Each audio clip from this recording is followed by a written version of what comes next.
The Titans, good evening. We up. We're up. Yeah, man, we're up, man. The Titans. Welcome to the Titans. Hey, Byron. Yeah. Titans, Byron. Blessings. Like Titans. Yeah, Enough man. blessing, my brother. Enough blessing, same way. How you mean? Tonight, at you know. Well, at you know. We have the Titans are command tonight, you know. But because Titans are command later, just look. When I you know, just look. All right? right. And the Titans have one name. And let me tell you this, Andrew Holness. Before we even start going at something, let me tell you this. We have one aim on the two corrupted. We have to move, you know. I remember, we're not going to make us right up in the sunset. It's not going to work. We want the people that go to prison. People have to go to prison. Yeah? And make us start the show, you know, because right now we are beating. And here it is, but we're touch illicit yet. Because now after them send with him and them do them thing, you know. And they're going to touch the by-election, the BUY election. Because that's a foolishness, you know, right? And they will start the one to set them at road.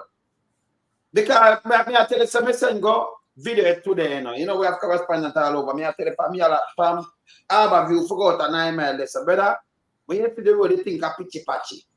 You tell yesterday, them have to dig it and a patch it every second. This is the same one where them put up a highlight over the girl, you know, at the best road, and it's all about you, it's all about me, it's all about the kids them, the grandkids, the great grandkids generation. Who says so? Only himself, him stop the people astray. Make us start the show.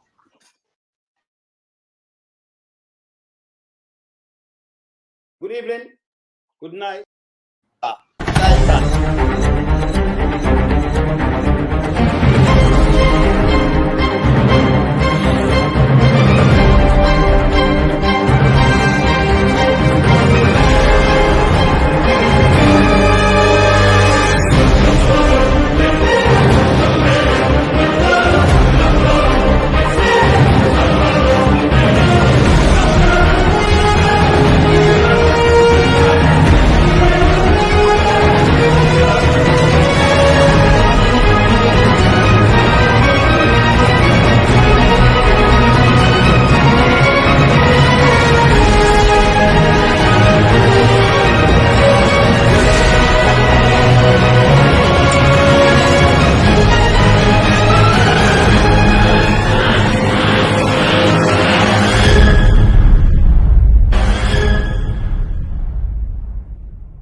Angelo, see the danger, yeah? See the danger around here, sir, yeah? Let me tell you this, no infiltration around here, sir. Around here, sir, I'm on the heights. Around here, sir. Around here, sir, no infiltration. And I want him the Titans have. Make we just tell you from now. After clean up Jamaica.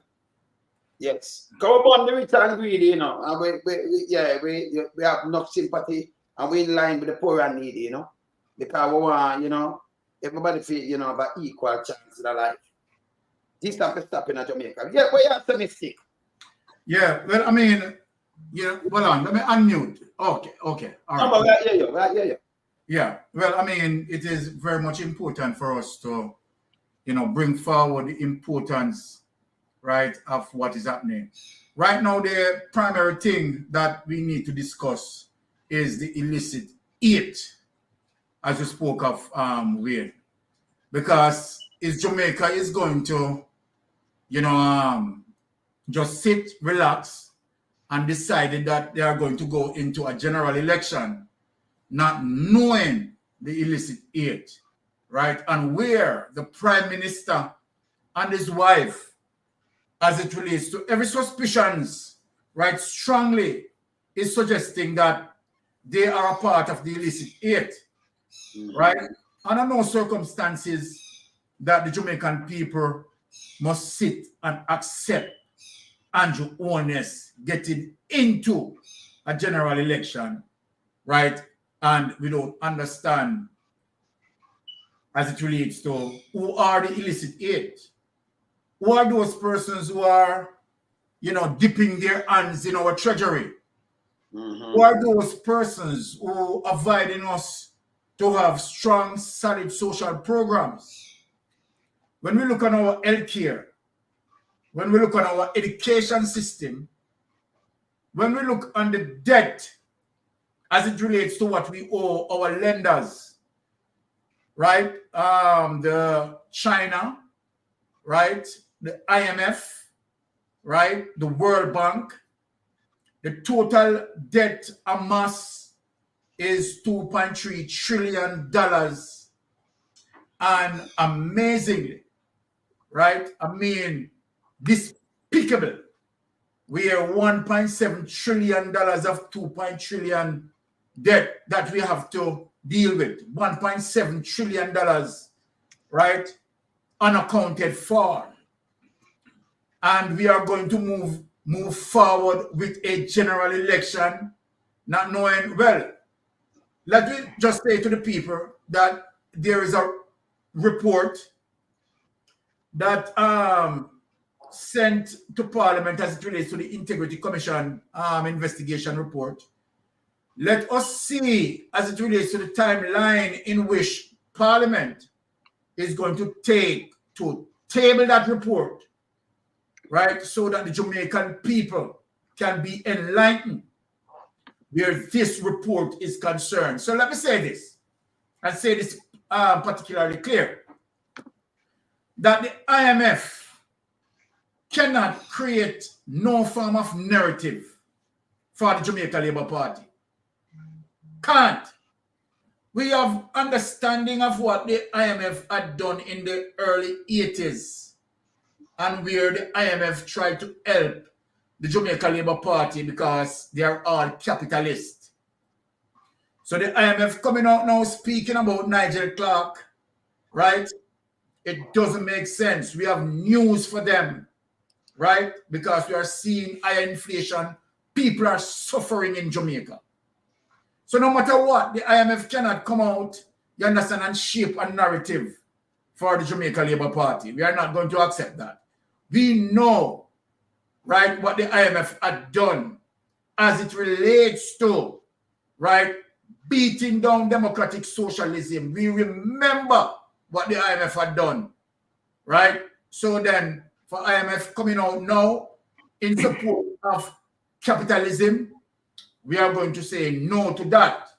And we are not going to get no distractions, right, as it relates to what Andrew Holness want to lead the narrative, right?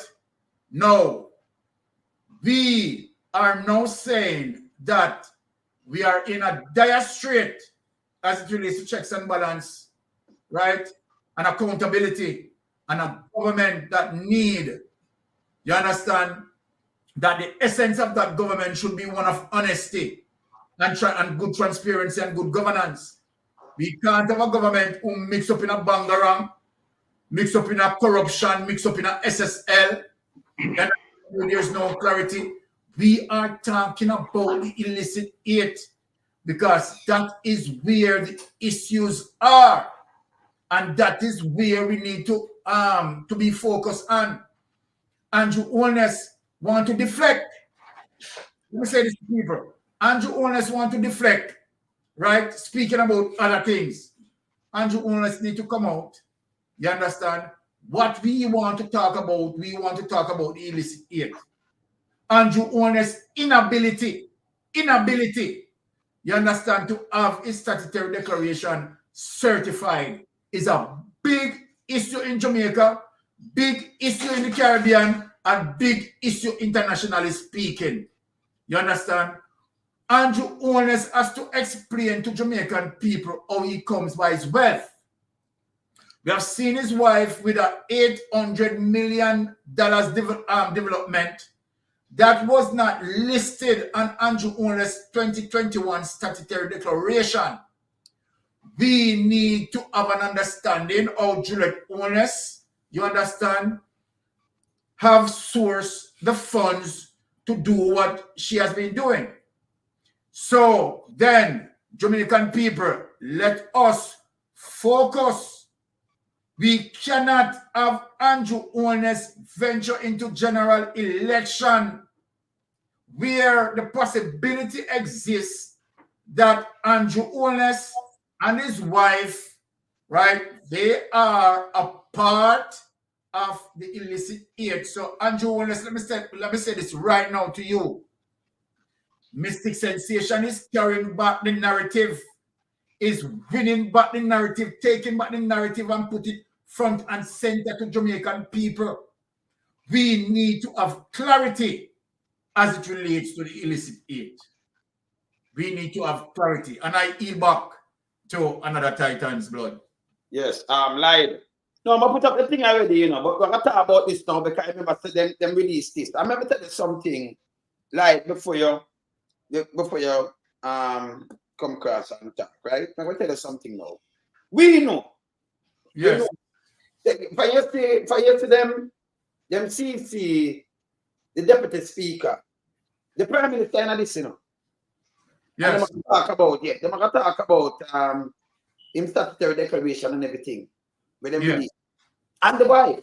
Because you notice them CC him. Then they don't send it to the wife. You know, the speaker, not the deputy. Because when she see the chief, leave the scene and make him deal with it.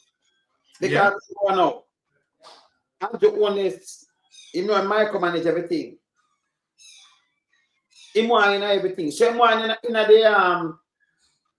the finance with him and bank jacket. So you see them pull off and he want go around this and the bank jacket that going around it. He want fit him be the one where, you know, him like the flowers, you know, you give him flowers. Yes. And the country, him like, he micromanage everything, and that's him I tried it. But this, when them release now, we never see it in people. Yeah? Him a part of this. And him lead it, him and him wife. When you hear this, I'm at a general election, the man for car. Yeah? Because you know why it not come out long time? Because them don't want the country look bad. Me not ask you. Yeah. And when them have tentacles in all these places, so them keep it down. It couldn't be a PNP party in a power, you know. The PSOJ that want to have them down long time and the media houses. And we have to speak truth to power. That's why we and them can't be friends on you. We not beg no friend from them. You understand? Exactly. Because it was a remember, you know, you remember with Richard Hassan, you know. Remember with Hassan now, you know. He never do nothing wrong, you know. What take place? He never do nothing wrong. The six-sickle thing, the six-sickle shop thing will be up. And that was corrupted, what you call them, yeah. Yeah? You can't have two laws and have it two ways. Because we not get a prime minister now for make do what we want. Mark the place, kill out, get a youth, step in at them neck. We're not up to that no more. We have put a stop to it. We need the Titans on here, so. So we are going to crush him out for nothing here because him and his wife, $800 million house, brother. Them not declare them money there, you know. Never declare. Yeah. Remember, you know, it's in a paper, it's in a print. Out of fear how much you go a quote, just that 800 million investment. Not my word. Yes. Not your one, not like the one. Fear one word. Where them get the money from? And sit down the boy, you have the people business and nobody must chat to you know. A country cannot run like this. Can't. You understand? It needs to stop and it have to stop. No! We have to push them away. And we are holding them with everything what them do, you know. You compare it and you hold it and you think it out back on them. We're not run for them down here. Like, come say a piece in them because we're going to crush them tonight, you know. Yes, man. Yeah, man. And it relates to Andrew Holness being the leader of the Jamaica Labour Party, heading into an upcoming general election. Statutory declaration can't approve. Wife phone can't approve as well. And many more high officials within the party as it relates to the 8 illicit personnel. So we can't have the country heading into an important general election with unscrupulous people still participating. We should have known long ago who are these people, and these people should have been subjected to various punishment as it relates to the criminal activity that they undertake. So they should have lose their public office, representation rights, put behind bars, and charged. So all of these mess have to clean up. And we say Andrew Holness still on the rampage where I'm going out conducting a lot of PR seminar using some advocate where I'm have around him. Like even the PSOJ president, Mitrisiago. That was a PR the other day.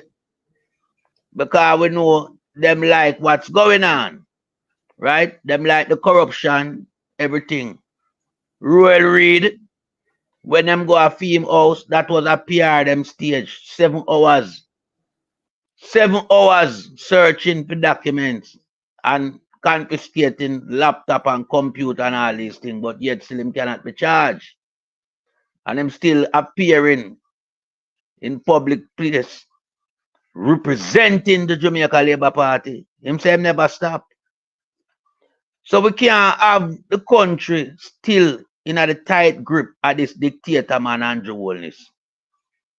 Andrew Holness, you have to come up front, clean with yourself and Jamaican electorate, do the right thing, call the general election so that the people can have the mandate towards who them choose to rule the country as the prime minister. All the things them way you have around you that we know are illicit trading, like the contracts them, we need to know them things that go. And all the members them that also doing illicit in-house trading, we need to know how for them thing go as well. Because too much of that now the government will not run. And the whole heap of corruption at times it come to a halt now. Yeah? Because the PR we you run with, everybody know it. I see it in a St. Thomas that vacated because the person died from April, no by-election call. So them people lose them democratic right to have a representative, represent them constituency. So you push that aside. You push that rimple seat down in a Trelawney aside. And you take up priority in this vacated seat. Just choose it. The person leave office, resign. And you already have in place a selected member. And you also have in place nomination day and election day. In a time frame less than a month. But you never have no money for run the election in a St. Thomas. So we are wonder where you really are going with. Because me know we rebuff the constitution, the false thing want to come with the you know. When you want to turn the country in a republic, you know. But it look like you just a laugh after we and I say, all right, make them talk and make them do what them feel like them can do. Me, I run the country under dictatorship. Because that we say, it's you orchestrating every move on the draft board. The opposition have not saying nothing what you do have not converse with them. So the dictatorship will see a go on in a Jamaica. And the players them where you have around you, them know themselves. And them know the time is coming soon when they will have to stand up and face the judgment that is out there waiting.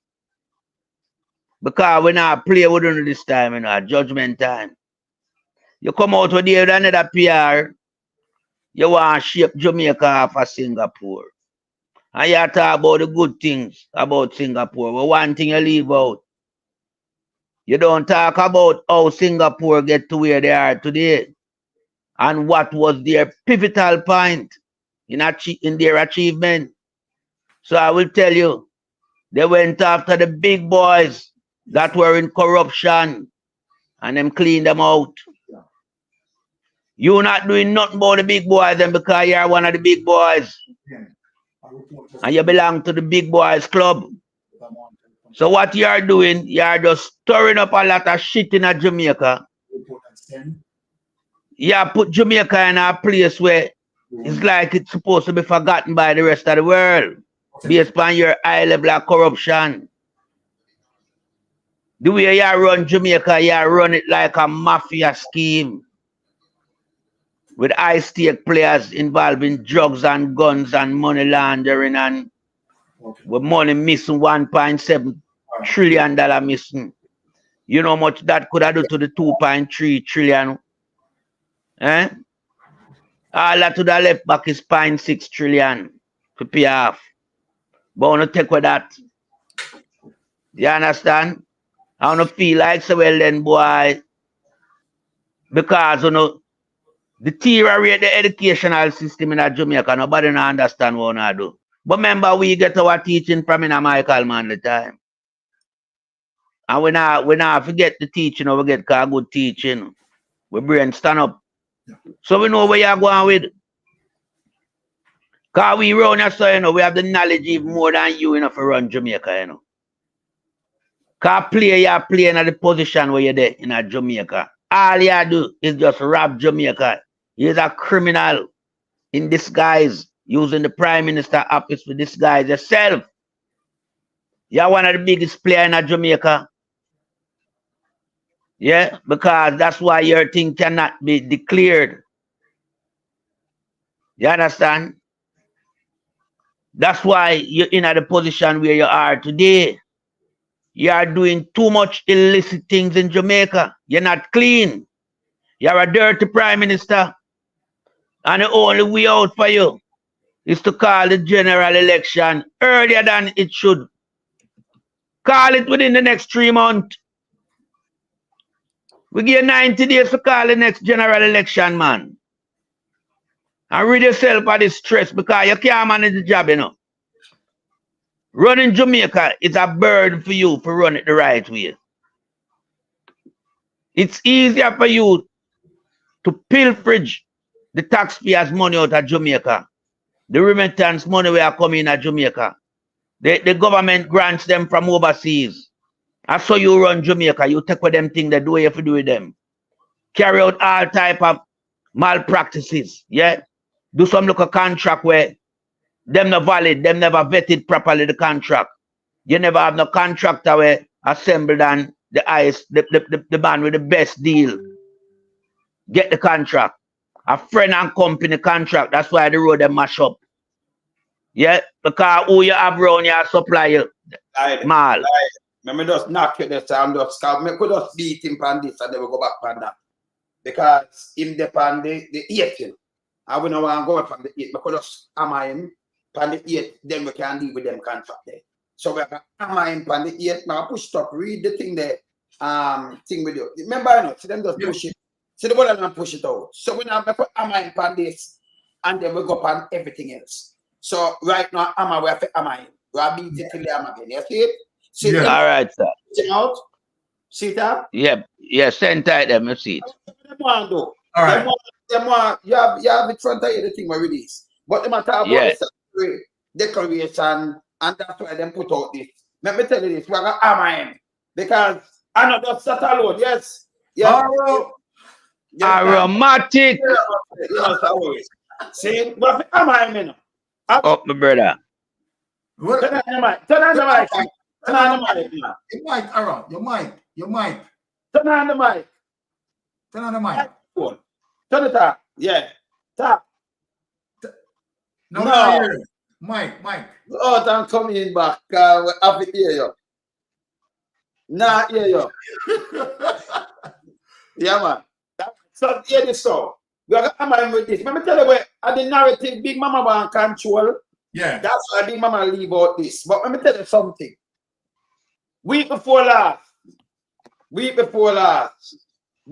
me tell you what them did there. Let me tell you exactly what them did there. Because you see them start cook up a thing because they know general election are around. Yes. So I'm with this right now. But week before last, let me tell you something about week before last. Because me like push them down the cleaner. The one Janko jacket. Let me see what me did have him get up. In a rich man. I do place to work in a rich man. I want to tell you, you know what? They might fight for cutting cake. Him have a birthday week before last, you know. And this councillor, them, you know. Yeah. The same one, Bell Mavis, and the same one, Thunder Bailey wife, were fight to push out Marsha Smith. I'm a matter of fact, Thunder Bailey wife, she are the one, and Bell Davis tell them to burn the church. And we say, oh, you good? No, we're not. Oh, no, man, fix the Titans. Fix it, the Titans. No, man, fix the mic. Look what I go on Titans. You have to fix the mic. Hold on there. Arrow. Go down for your toolbar. See how Maria there? Big up. Yeah. Ah, Sister Maria. Who said that? I made this, you know. Yeah. Yo, you mean? Right. But What I say? 40 hard, what? 1, 2, 3, 4. 40 hard way plus the lady. Well, there you go. There you go. Much respect. Light and Arrow. Been a while, but always I listen to one. Mystic and Wayne. Bless you. Yeah, blessings every time. Blessings every time. Get aromatic mic. Yeah. I have to fix the mic, you know, because in a hot tonight, I always, you know, when you see Maria step in, the Titan is step in, you know. I always go here, you know. Fix the mic, Arrow. Fix up your mic. Yes, man. Well, Maria, you see, the conniving we are always moved though. You know, I'm try micromanage and I'm do all kind of foolishness. And we know that, you know. Yeah. I want him the man have to move. It's a distraction, Wayne. It's a distraction. Good. Because if you notice today, the report was sent for the cover letter saying that there's a report that was sent to Parliament from the IC, which has to do with the illicit aid. Yes. So everything as Andrew Holness is doing is nothing but a distraction. Yes. So him calling a by-election when you have Dalrymple's seat that has been there vacant for over a year, are you saying those people don't want representation? Okay, come recently, Washi, God rest the dead. He had no control over what happened to him. And maybe if the healthcare system was working properly, he would have been alive. Okay? So let's talk about that. He's no longer there. Why has there not been a by-election in that seat? Is he saying that those people don't need representation as well? So what? And then there's another lady who passed. So there are other by-elections that should have taken place, and no word on it. But all of a sudden, Matthew Samudi, Marsha Smith resigns. Matthew Samuda now is being fast-tracked. What is he being fast-tracked for? And to the people of Northeast St. Anne, wake up. This is a man who was responsible for rerouting water from the local communities to facilitate a hotel, and then lied about it, saying that they were doing desalination on the compound when there's no desalination going on in Jamaica, okay? He's the one who caused Amber, he's DJ Amber from Ira FM, Yes. to be put on to be suspended. Yes. He's the one who caused that because she spoke out against him. And the worst of all, the trucking of water for human consumption in cesspools, he presided over that. That is the same person. On top of that, he wants to represent you, but he lives in an alley. He doesn't live in the community. So number one, he's lying.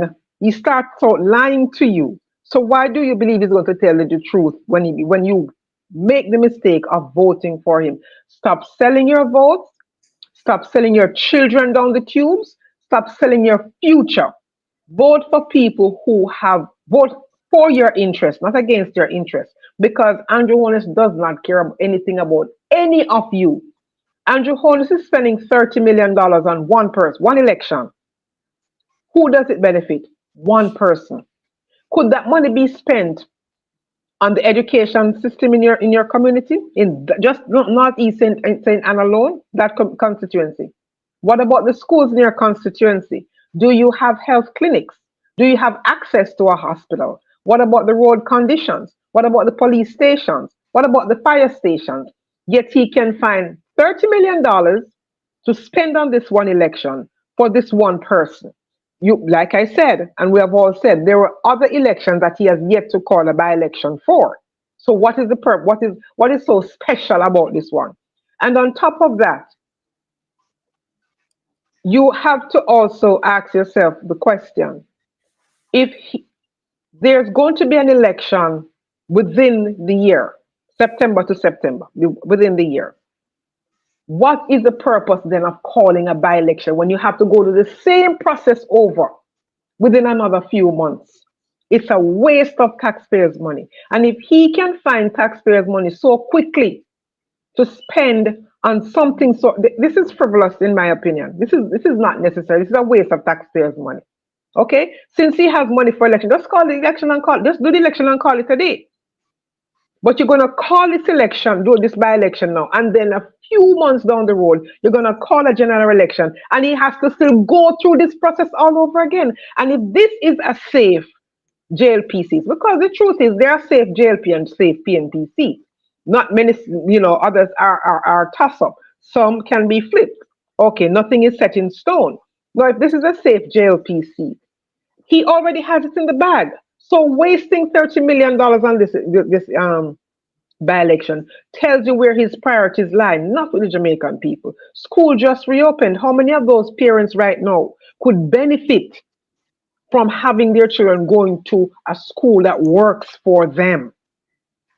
Could benefit from an increase in their wages? What about the teachers at these schools?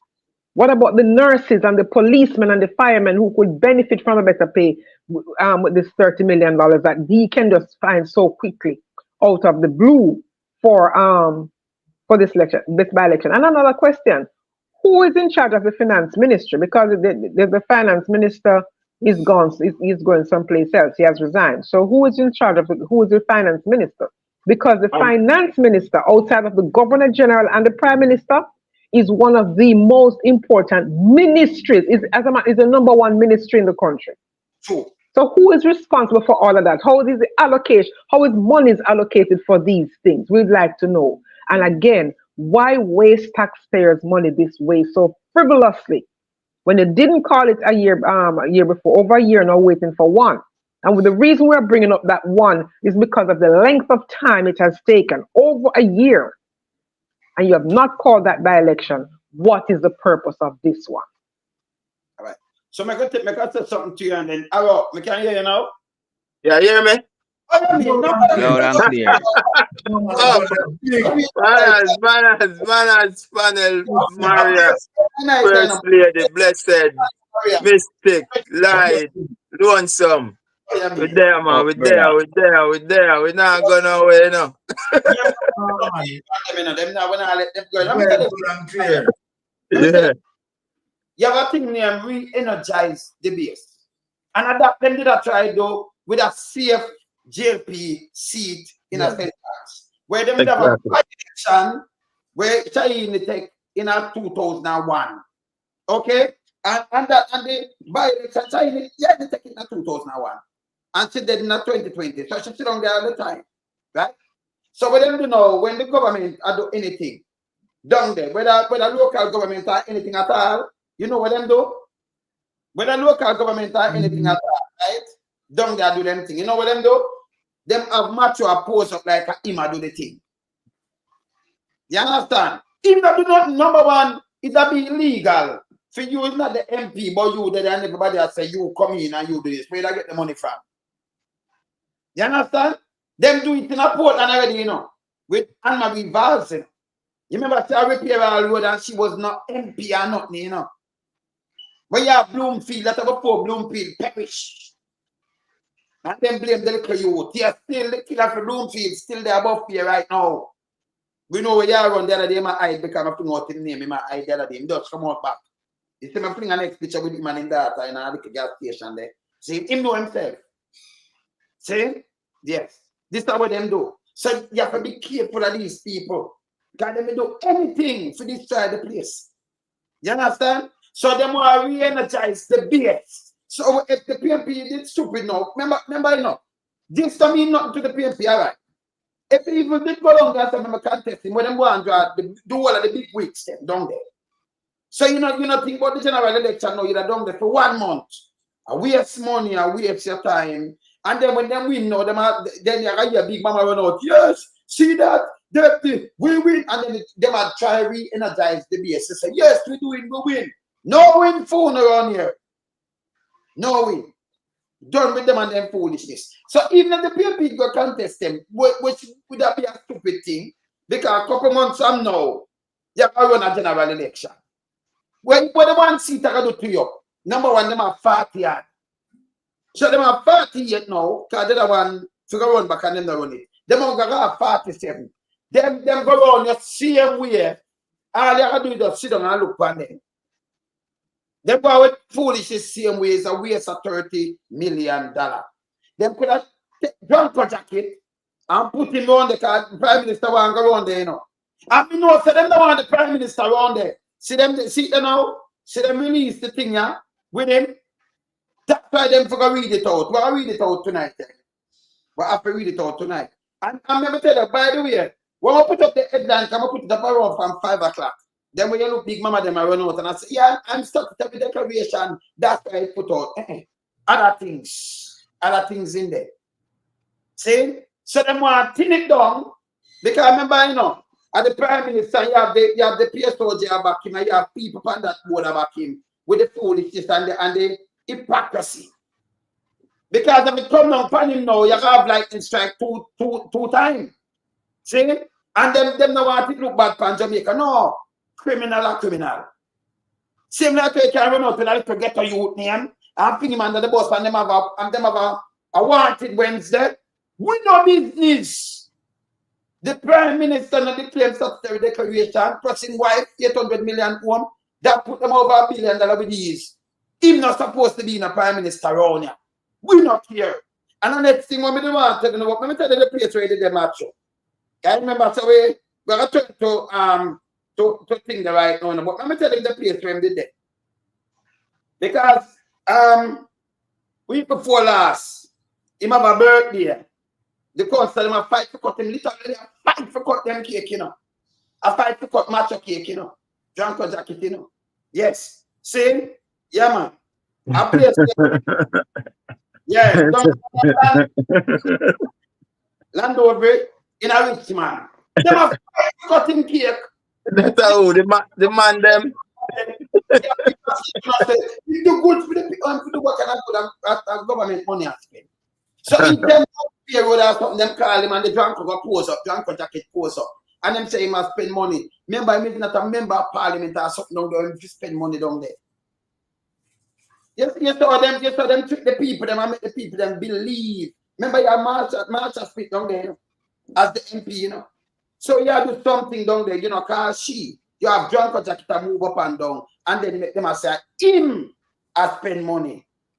This is how them trick people all the time. Yeah. I mean, you're too aromatic. Yeah, good night again, panel. Good night, viewers and subscribers. Comrade, Jamaicans all over the globe who is fighting for Jamaica. Don't fall for the distraction. And this not get we scared. Call a by-election in your strong territory. It is telling me that you're weak, you're wounded. You can't call a by-election in a Trelawney. And you can't call some for some local government because you know that you're going to lose. So for you to call a by-election in your strong territory, you not show no signs of strength. That's weakness. That's weakness. Now I'm going over with that, brother. Anyway, the party leader and Jamaican are spreading the message to get numerated. It is key. And it's going to be significant. If the People's National Party cannot get a landslide victory, it does not make any sense. True. You're going to dare and justice go obstruct by the Jamaica Labour Party. So all I'm telling the people of Jamaica. Tell your mother, tell your father. Tell your grandmother, your great-grandmother. Because probably they don't remember again, you know, some of them still. Your brother, your sister, your cousin, your uncle, your enemy must go and get humiliated. The reason why Andrew Holness them can't do things that they are doing now, they have the majority in the parliament and in the Senate. If you, the Jamaican people, want Mark Golding and the People's National Party to hold Andrew Holness and in thieving administration accountable, nothing less than a landslide victory. If we don't get a landslide victory, even our work is going to seem like it is in vain.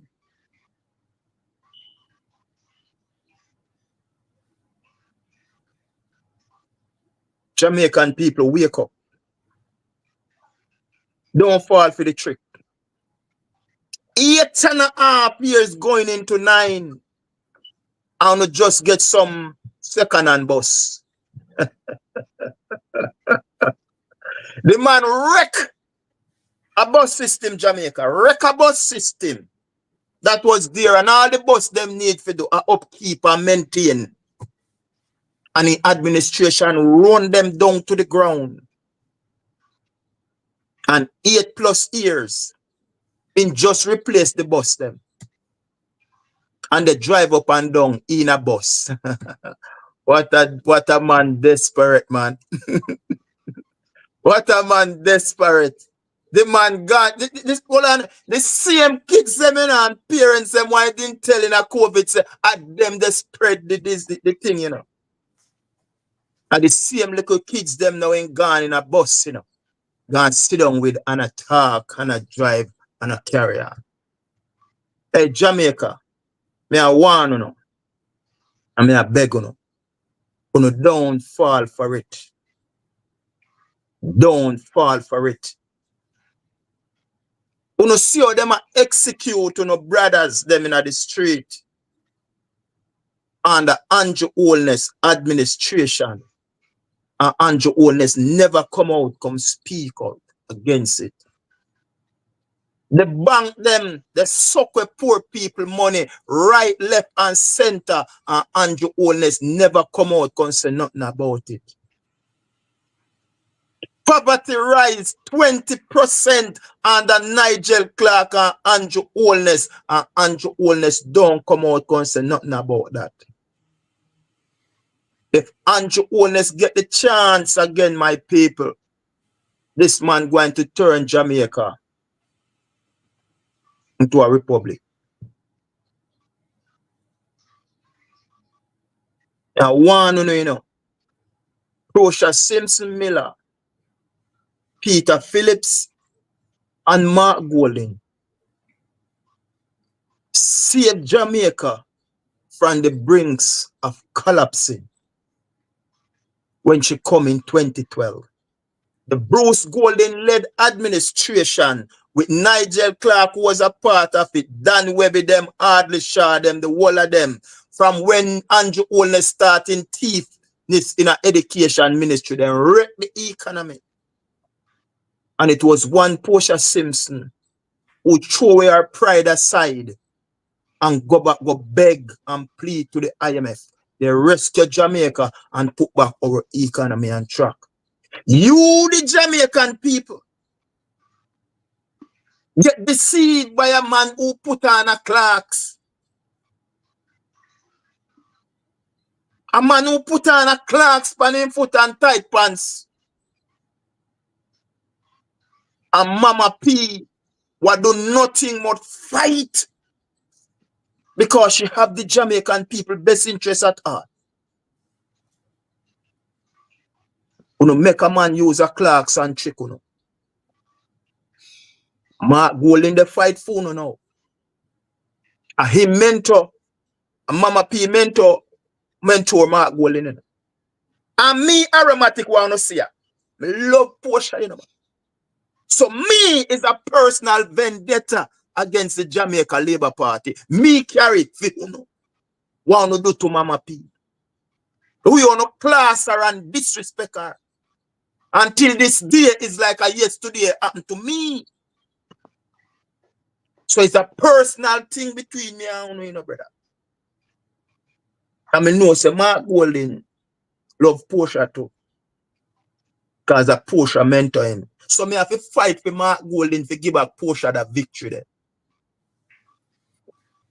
A revenge we have, you know. You know about revenge. Because the country was on a poise to take off. And the GLP turn it back.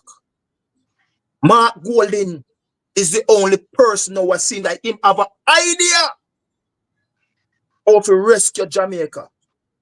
And I want to know if you listen how he's emphasizing on agriculture. Because that is going to be one of our biggest weapons to guide me out of this. My people, may I beg you, give the Jamaican people the victory. Give Mark Golding the mandate. And give the People's National Party the authority and the control to lead and to rule over the Jamaican people. Because I know of experience that two parties in Jamaica, one is for the rich and one is for the poor. The evidence is out there to see. You can't go do no research. Because me hear man boast and me hear woman brag. Then get this from manly and manly this and that and the PMP. And yet still they are saying the Jamaica Labour Party and the People's National Party is the same.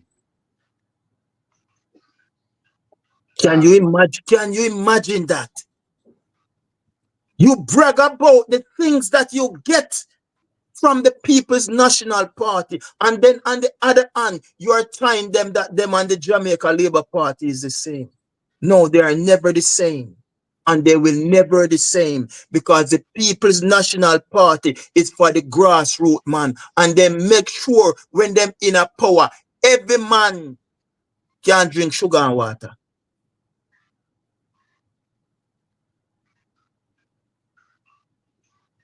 I heal my panel.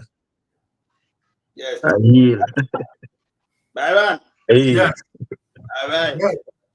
Well, what? Let's see what I think that for me now, yeah? Yes. Yes. People, as we just listen to Aromatic, the Titan Blood. But before I start, I want to tell people that, you know, Aromatic TV, right, for all of those people who are listening to us, right, just go over, endorse Aromatic, subscribe to his channel, because that's where the power is, right? All of us who formulate here, you understand, doing the work, being the manlyites, right? Let us pay some respect in terms of endorsing Aromatic. Now tonight, what we are going to reveal the art of the corruption. In spite of the distractions as it relates to by-elections, let me tell you something, Jamaican people. In spite of the distractions as it relates to IMF coming out and speaking about Nigel Clark, right, has done well. Jamaican people in the diaspora and locally, those are all distractions. And let me say something specifically clear to IMF. You, IMF, right, will not able to repeat what you had done in 1980 as it relates to aiding the Jamaica Labour Party to destroy democratic socialism. IMF, we remember that you have done that by holding 50% of the loans to crush Jamaica economy, and where persons within the IMF, particularly as United States being one of the #1 contender, remember what he said? Let me remind you, IMF. He said, we are going to make the Jamaica economy scream. That is evidence that you have on tape.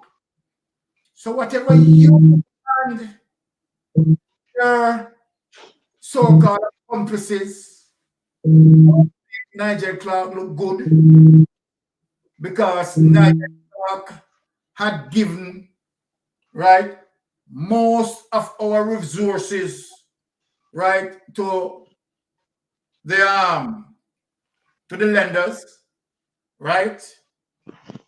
And so then they see Nigel Clark as an valuable asset. Now, let me say this to you, and let me say this to Jamaican people. We know that because Jamaica Labour Party is a capitalist party, United States is in no haste to remove him as a capitalist, even though they have all the evidence of wrongdoing. But let me read out something that someone just sent me on coming from Big Mama and Jamaica. Let me say this to you all. This is the point of contention. This is the particular subject matter that is mostly important to Jamaica. Why is it important? This Prime Minister had single-handedly wrecked Jamaica economy and in extension damaging the future of our people. Damaging education and damaging healthcare. Those are vital agents of an economy. Those are the lungs that make an economy breathe freely and healthily. Listen to me while I'm utilizing these adverbs. Now, let me say this and let me read this from Big Mama. Andrew Holness and Julet Holness, they are in problem. In problem as a result of their premeditated actions. And I'm going to get to that, but let us read this. Coming from the Big Mama studio, it said Prime Minister declarations form part of the Integrity Commission's special report to Parliament, September 5th, 2024, which is today. Nationwide News understand that a special investigation report submitted to the House of Representatives this morning is in relation, people. I want people to listen to this because shit hit the fan. And so then they are preparing to see how can they defend this. What sort of narrative that they can use to tone down this. This cannot be toned down. Let me warn them. So let me read. Nationwide News understand that a special investigation report submitted to the House of Representatives this morning is in relation to the Prime Minister Andrew Holness uncertified statutory declarations. Let me stop right there at that paragraph. What this is saying that Andrew Holness statutory declaration from 2021 cannot be certified. Andrew Holness statutory declaration for 2022 cannot be certified. Jamaican people, I want you to listen.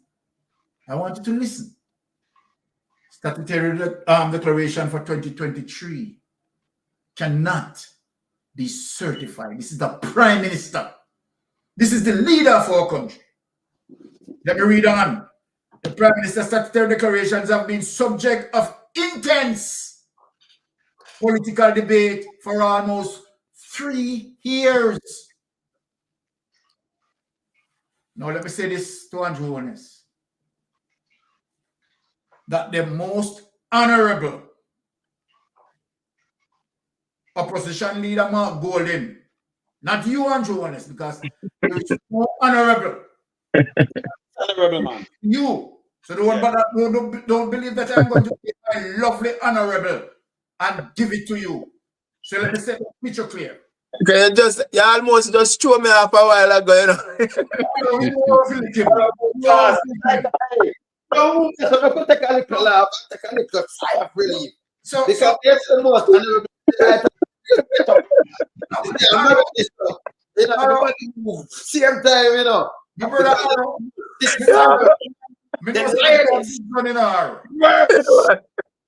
but let me see.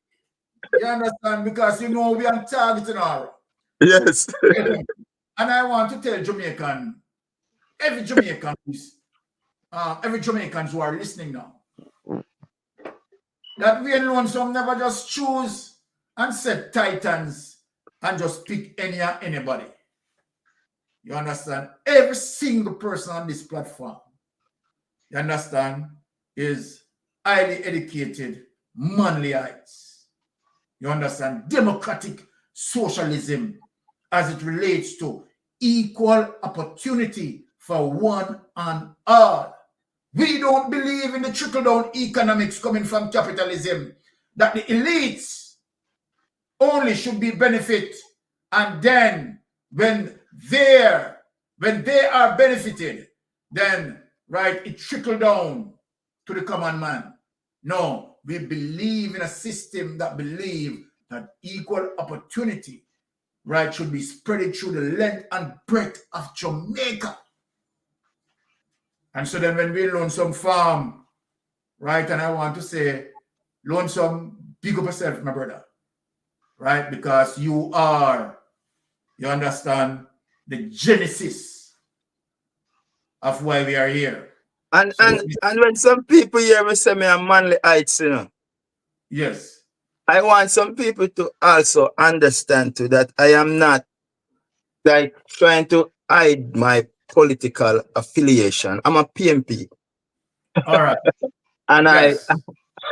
you understand? So yes. Get that too. But I respect. Yes. The highest of respect have to go to Michael Joshua Manley. Exactly. So there, right. And then we get it clear. You know what I mean? We're not biased and we're not partial. That will we know. We beat with one party when them forget beat, and we beat opposition. But I'm not gonna trick myself in front of myself and say me have to hold opposition accountable when opposition does not have the country purse to spend right now. Me not go trick myself in front of myself. One government at a time. Before you move, because you should run us up. When I hold them accountable, and before Byron continue, I want to play the 100-day. I want to listen keenly because I'm not sure Byron. I said, not our words. It is right. Almost the trickle no, and then him fling out water pound and everything. Not my words, you know. Yes. Byron words, now our words are lied words, are Marian words. Remember, I own this himself. Me play at all now. And they couldn't tell me if him word if he really strong as Prime Minister. I want to find and call election and think he belong to one of prison. Me no not chatting with him. You understand? Make I play this and make it continue. 100 days. 100 days. This man is a danger to Jamaica, you know, brother. Andrew Holness, you know. Man, evil man. He's a danger to Jamaica, man. Watch this.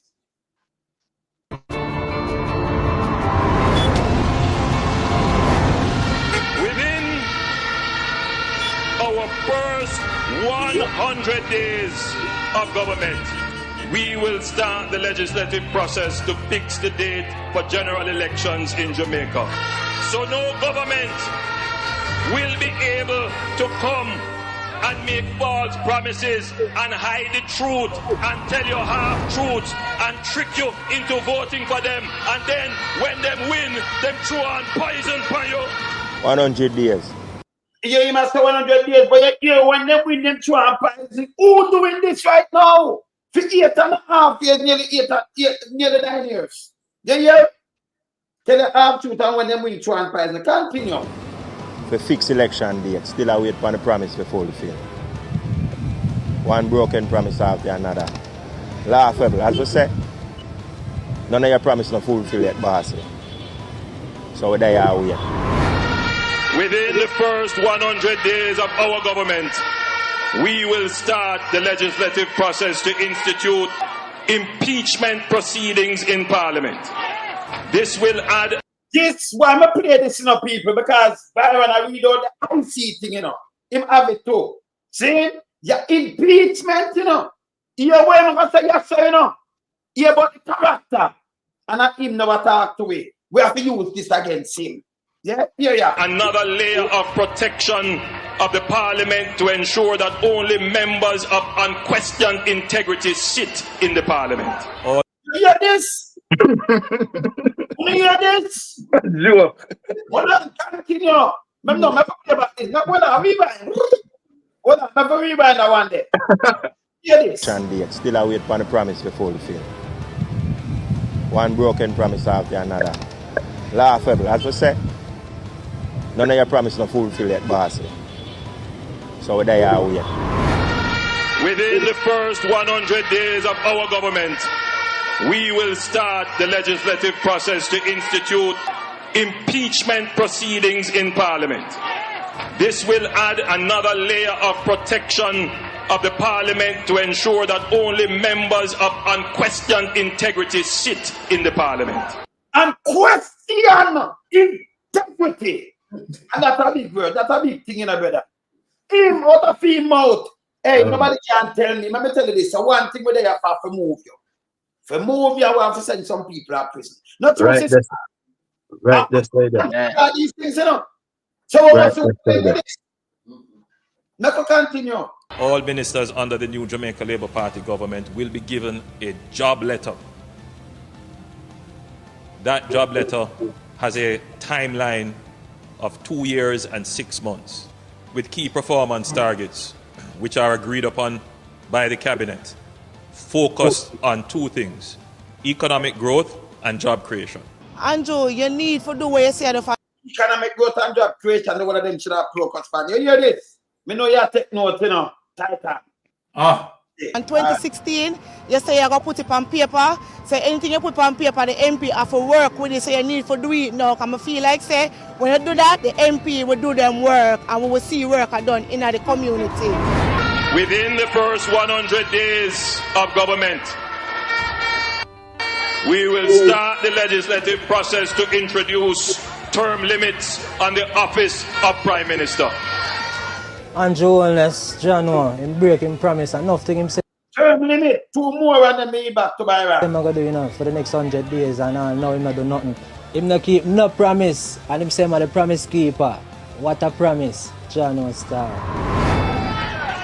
At a convenient time within our new government, we will hold a grand referendum on the CCJ, the Caribbean Court of Justice, as the final appellate court. You make so much promise for us. Look how long you're in there. Nothing done. All for the COVID. They promised the people them $25,000. Nothing done. Huh? So what you expect me to do? Tell me, say if you sleep with the door and window open and nothing done.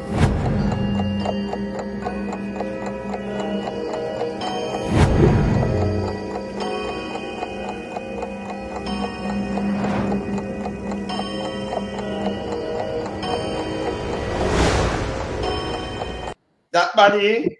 So me have to Very bad. I'm why you hear that's why you read the IC report now and Yes. question character. Sit down in the parliament. Let me tell you out of the 49, you can't find 3 where them unquestioned with unquestioned characters. I don't know if you can find 3 or 4 out of the 49. Because the other one gonna not make 48 in there now. You just find 3 for me, I think of them. You know me, I think of them. Right? Continue now, missed it because I want to hear the IC thing there. All right. To chat to nobody, boy. So thank you for that, Lonesome, to take us through memory lanes of the Andrew Holness administration. Right? People, Andrew Holness, right, is a political canartist. Right? A political canartist, and we are going to prove it tonight. Now, back to the report. Now, and as what Lonesome just played, we had the Prime Minister that said that he wants people in Parliament of unquestioned integrity. This goes to show all of us that Andrew Holness take the Jamaican people for some clowns. Because meanwhile he was saying that, you understand, he was committing the ultimate wrong when he was saying that. And I'm going to prove it to the people. That goes to show you that Andrew Holness, right, deliberately and connivingly, right, did what he did. And what Andrew Holness had carried out on the Jamaican people is a premeditated act. I am going to prove it tonight. So Nationwide News understand that a special investigation report submitted to the House of Representatives, right, this morning is in relation to the Prime Minister Andrew Holness uncertified statutory declarations. This is what Nationwide is saying, and as you heard the clip, what Lonesome just played, it is the same Andrew Holness talking about unquestioned integrity. People, that's why I'm glad how Lonesome played that. Where Andrew Holness is speaking about unquestioned integrity in Parliament. And he knew very well. He knew very well. Now, the Prime Minister's statutory declarations have been the subject of the intense political debate for almost 3 years. Let us read on. The Integrity Commission confirmed on Thursday that it has submitted 2 reports and their associated indicative rulings to the Parliament for tabling. So what we are anticipating now, people, is, and to the fact that we know that this ruling pertaining to Andrew Holness, right, is anticipating how early that the Parliament is going to table this report. Now, immediately sparking intense speculation about the contents of the report, Chevron Campbell reports the Prime Minister Holness statutory declarations have remained. People, this is critically serious. Hear this paragraph. The Prime Minister Holness statutory declarations have remained uncertified by the Integrity Commission since 2021. Now, Wayne, allow me to put that aside because I have all of the information in my headspace here. Yes. I don't need to go anywhere and read anything. Yeah. Right? Because I have been tracking and from God he knows when, so I have all the information in my head. Now we are going to talk to the people. Now, for persons who are following Titans, persons who are following Aromatic, Daisy, Melting Pot, Being Lonesome, right, and Mystic Sensation, persons who are following us, keep on listening to us. And here we've been saying repeatedly that Andrew Holness cannot certify his statutory declaration. Exactly. Now, if people who are following us, knowing that we have been saying this all along, we have been saying this. Now, people, let me give you the history. Now, Andrew Holness, right, left high school, and I want people to follow me, I want people to follow back at me tonight, Get into your Google to make sure that Mystic Sensation is not speaking, right, any form of misinformation. We are going to deliver the Prime Minister tonight. So whatever 9 months pregnancy that the Prime Minister have, that Prime Minister have to go deliver the baby of corruption tonight. Because we are here to make sure that that corruption baby being delivered. Exactly. So now we know that the Prime Minister, let us begin and tell the world why the Prime Minister's statutory declaration cannot be certified. And PSOJ, you need to stop the game that you are playing. You know, PSOJ, that Andrew Holness' statutory declaration cannot be certified because of the obvious reasons. So when you came out and you are saying enough is enough, PSOJ, you need to say much more than what you are saying. You need to tell Andrew Holness to step aside. Exactly. You, PSOJ, need to tell Andrew Holness and Julet Holness to step aside from the political process. Their face shouldn't be showing nowhere as it relates to on the concern of Jamaican people, because what we concern with is $1.7 trillion being missing. What we concern with SSL. So now, let me talk to you now, Andrew Holness. When you left university, 1996 or 1997, you left owing student loan. Am I lying, people? I want the people in the chat. I want the people to say if I am lying, I am talking the truth. We see it. We have it somewhere on the truth. Said yes, you are speaking the truth. Tonight we want to very active. True. When Andrew Holness left university, owing student loan. True.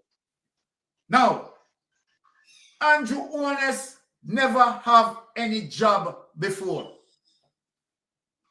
Now let us move on. I want the people them to follow me, and I want people to Google, right, the information and follow me while I speak. So when Nigel Clark went to Big Mama Station and did an interview with Fitz Henley and said he brought in $47 million in the politics, we all know that that is a lie. True. A lie. Andrew Holness. You follow me now? We know what a lie. Yes, man. We know that that is a lie because Andrew Holness and his wife Julet Holness got married in 1997. People, I want to follow me. And in 1997, now we catch Julet Holness was speaking about her marriage. And Julet Holness stated in 1997, they have no money. Mm-hmm. They have to put on fish fry. Yes. Right? To at least carry on the wedding because they never have no money. Exactly.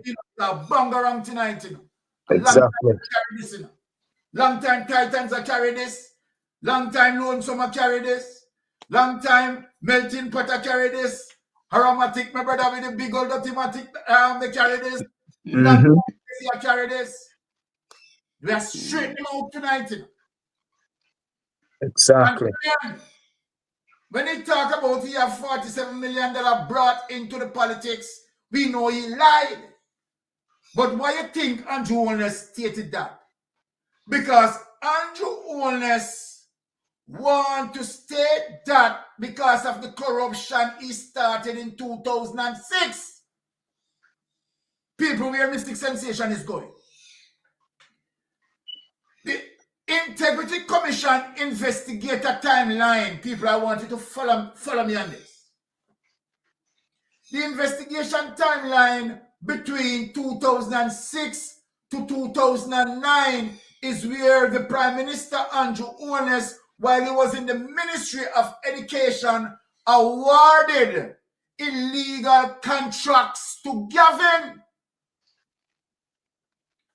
And the amount of contracts that he awarded to Gavin was roughly about 27 million Jamaican dollars between the period 2006 to 2009, giving Andrew Holness some capital injection.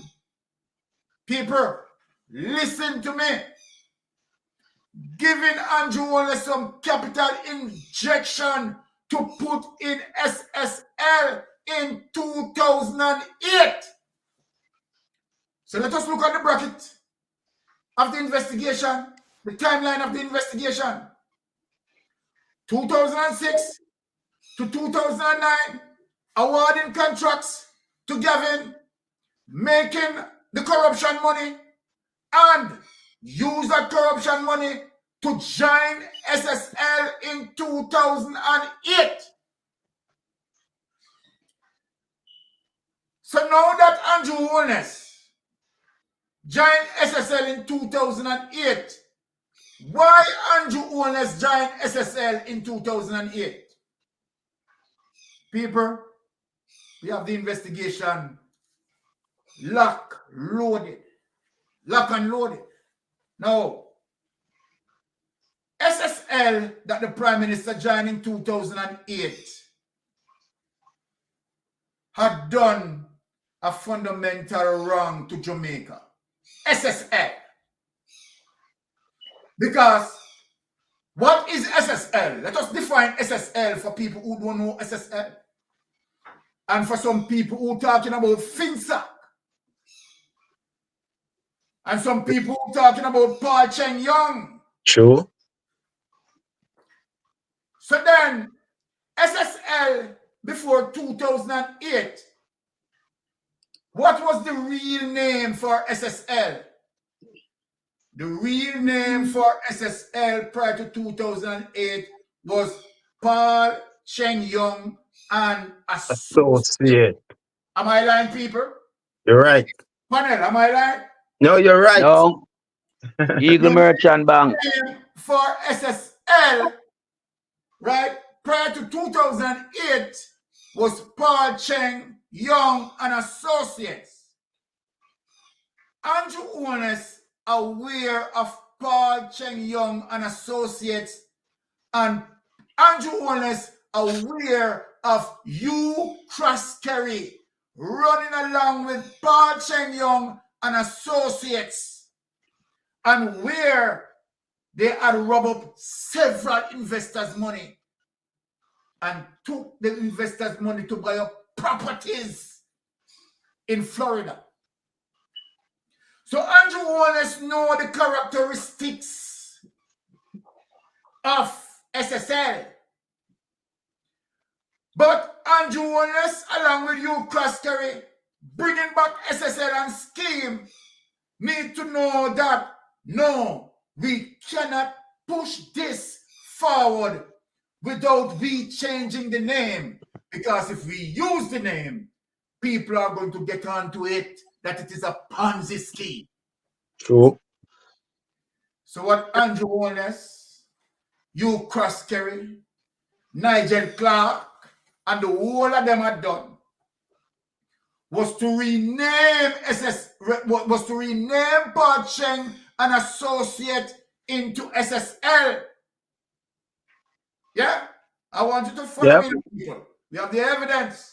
We have it, man. That's true, man. That's true, yeah. So they renamed Paul Cheng Young and Associates into SSL. And so then now SSL now becomes a laundering machine for the Jamaica Labour Party, for the corruption, the status quo of corruption to continue. Now, some years ago that Andrew Holness, the money that he made as it relates to illegal contracts with Gavin, put those money into SSL. Now, in 2011, let us step away now. Andrew Holness decided that he's going to purchase a land, which Andrew Holness used 3/4 of that money that he has in SSL to purchase the land at Beverly Hills in 2011. People want to follow me. Want to follow me. I convict him tonight. You understand? I am convicting him tonight. So in 2011, when he took most of the money from out of SSL to purchase the land, he made 3 payments in doing so. Andrew Holness did not have all the capital injection to pay for the land. So he utilized 3 payments to pay for the land at Beverly Hills. Now people want to follow me. So after the land was paid for in 2011, using 3 payments to do that, in 2012, when I want to ask Usain Bolt, who encouraged Usain Bolt to put his money into SSL 2012? Now, people, I want you to follow me. I want the world to follow me, because I know that Andrew Holness cannot certify this statutory declaration. We are moving on. And so then in 2011, 3/4 of the money that he used to pay for the land came from SSL. And me said that, I lie, I said that, Patrick Bailey said that. So it is not Mystic Sensation who is making up stuff and the Prime Minister. All right. This came from Patrick Bailey, the Prime Minister's lawyer. Himself, yes. You are telling us, as it relates to Zara Burton report, that, right, 3 payments were made. Himself. Right? Let us move on. So in 2012, people, Usain Bolt put his money into SSL. Right? I think that the amount that Usain Bolt put into SSL was $5 million US or something near there. Now watch here, people. Investigators said that as soon as Bolt put his money into SSL, the money was missing. Panel, am I lying? No, man. Yeah, man, you're right, man. You're correct. 100% correct. Talk to me, panel. 100% correct. 150% it correct, wasn't 5 man. million. It wasn't 5. It was 12 million US dollars. Exactly. And as soon as it went in, it came out. All right. Thank you for that, Maria. Have the panel for backing up, Yeah, man, you're good, man.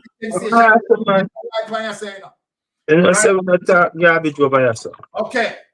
So then Usain Bolt put 12 million US dollars into SSL.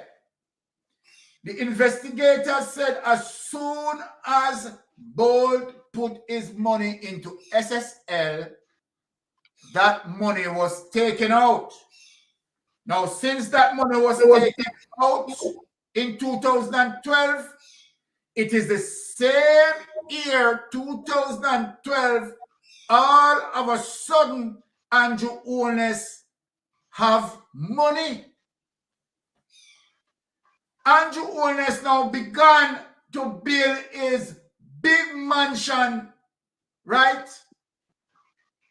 Where he only took 4 years, 4 years, people. Between the period 2012 to 2016, Andrew Holness finish the big mansion. Now, people remember that Andrew Holness never have no money, you know. Remember, say him used 3 payments in 2011 to pay for the land, you know. Yeah. And since Hussein board put in money in 2012, Andrew Don't Holness have money. Don't move from 2012 to because. Yeah, let me stop this. Don't move because Right. in a them time that she get piece of land from up already and she never have no money to pay feet neither. But Yes. she have 800 million now. She never have no money. The Yes. woman says she never have no money neither. So Yes. we know the husband and wife never have no money. Yes. Continue. But them have 800 million up to investment. Exactly. We're going to brush that to you now, we're going to brush that to you now. Mistake. So, Me? yes. Mistake. Yes, Aaron. When they say a bad mind. Yeah. We know they must have a bad mind. We know they must have a bad mind. Mistake. No. Yes. So in 2012, Andrew Holness, who have difficulty to pay for the land, right, with one time, right, do a one-time payment and have to pay for the land in three different payments in 2011. Now have money in 2012. So what happened between the period 2011 to 2012? Where did Andrew Holness get all of this money from? Me won't tell the people them why your statutory declaration cannot be certified, sir. So then the house that you build, right? Remember that we have an evaluator who evaluated the house and said the lease your house cost, Andrew Holness cost, was 200 million Jamaican dollars. So people, between the period 2011, right, between the period 2012 to 2016, where Andrew Holness started to build the house in 2012 to 2016, Andrew Holness was able to amass, right, over 200 Jamaican million dollars in terms of building that house and finish it in 4 years. Now, what are they? Let me tell the people something. In also 2012, Julet Holness also started a property at lease flat. Today, now evaluate as it relates to the current market value to be $800 million. Yes. Now we are moving up to your statutory declaration, you know. Alan, well, on there. She said that a fair investment. So if you invest $10, a $10. But she said a 800 million investment, I will go bad if the court not give her what she wants. 800 million investment. Yes. She said invest 10 million or 20. She said 800 million. You say invest. You have the information where you can put it up and make the people see to it. Yeah, that's right. Where she said, yeah, But you want the people see it because you understand? We are making joke around us. We not make no joke around us. Right? I am going to tell the people why the price. So no matter how Big Mama come out, Big Mama, you can't spend this. You can't spend this. IMF, you can't create no narrative around yourself to make Andrew Holness look good.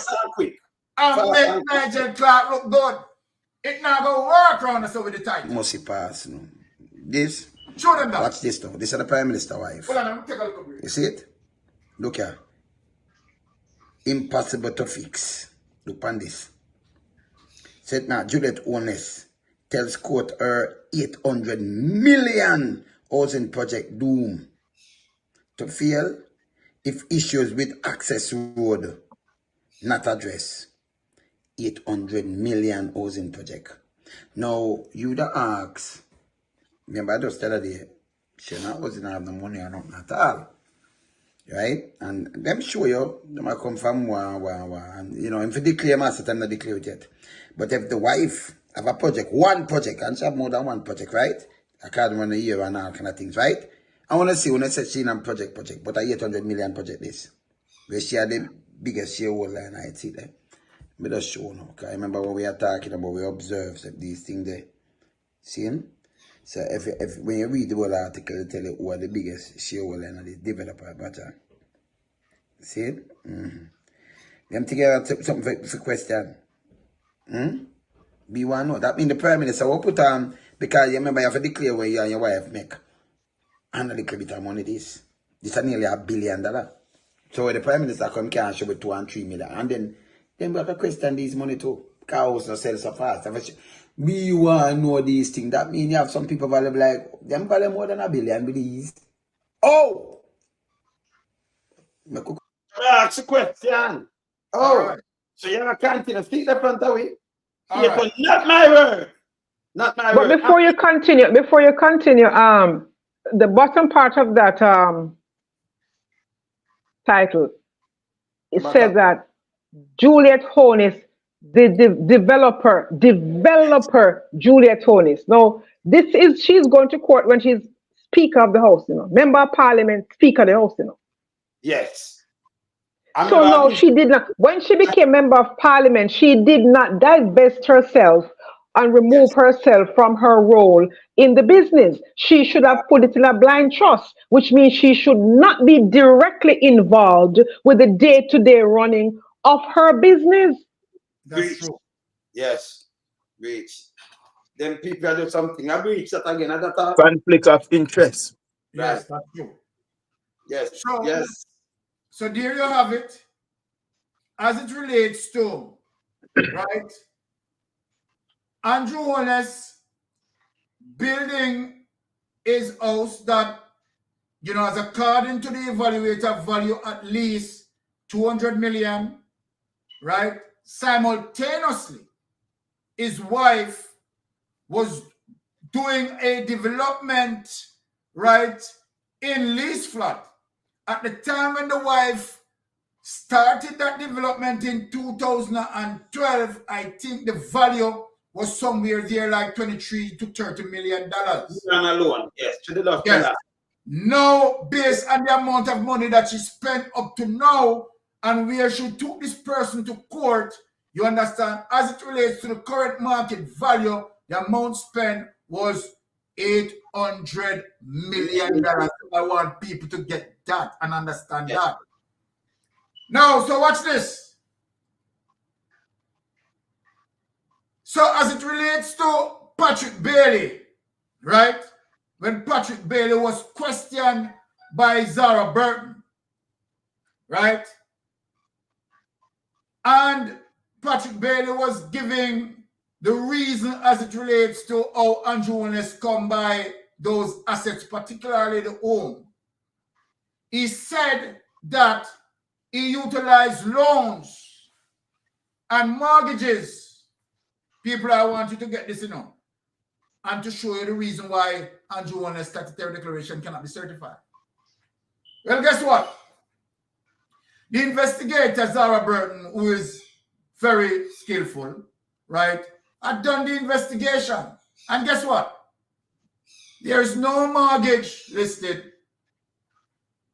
and there is no loans found in no bank in Jamaica. So then if that is the case, let us ask the question. How did Andrew Holness come by the money? Because when you are telling the Integrity Commission as it relates to loans and mortgages, there's none of that listed, sir. None of that listed. No evidence of any loans pertaining to the Beverly Hills house.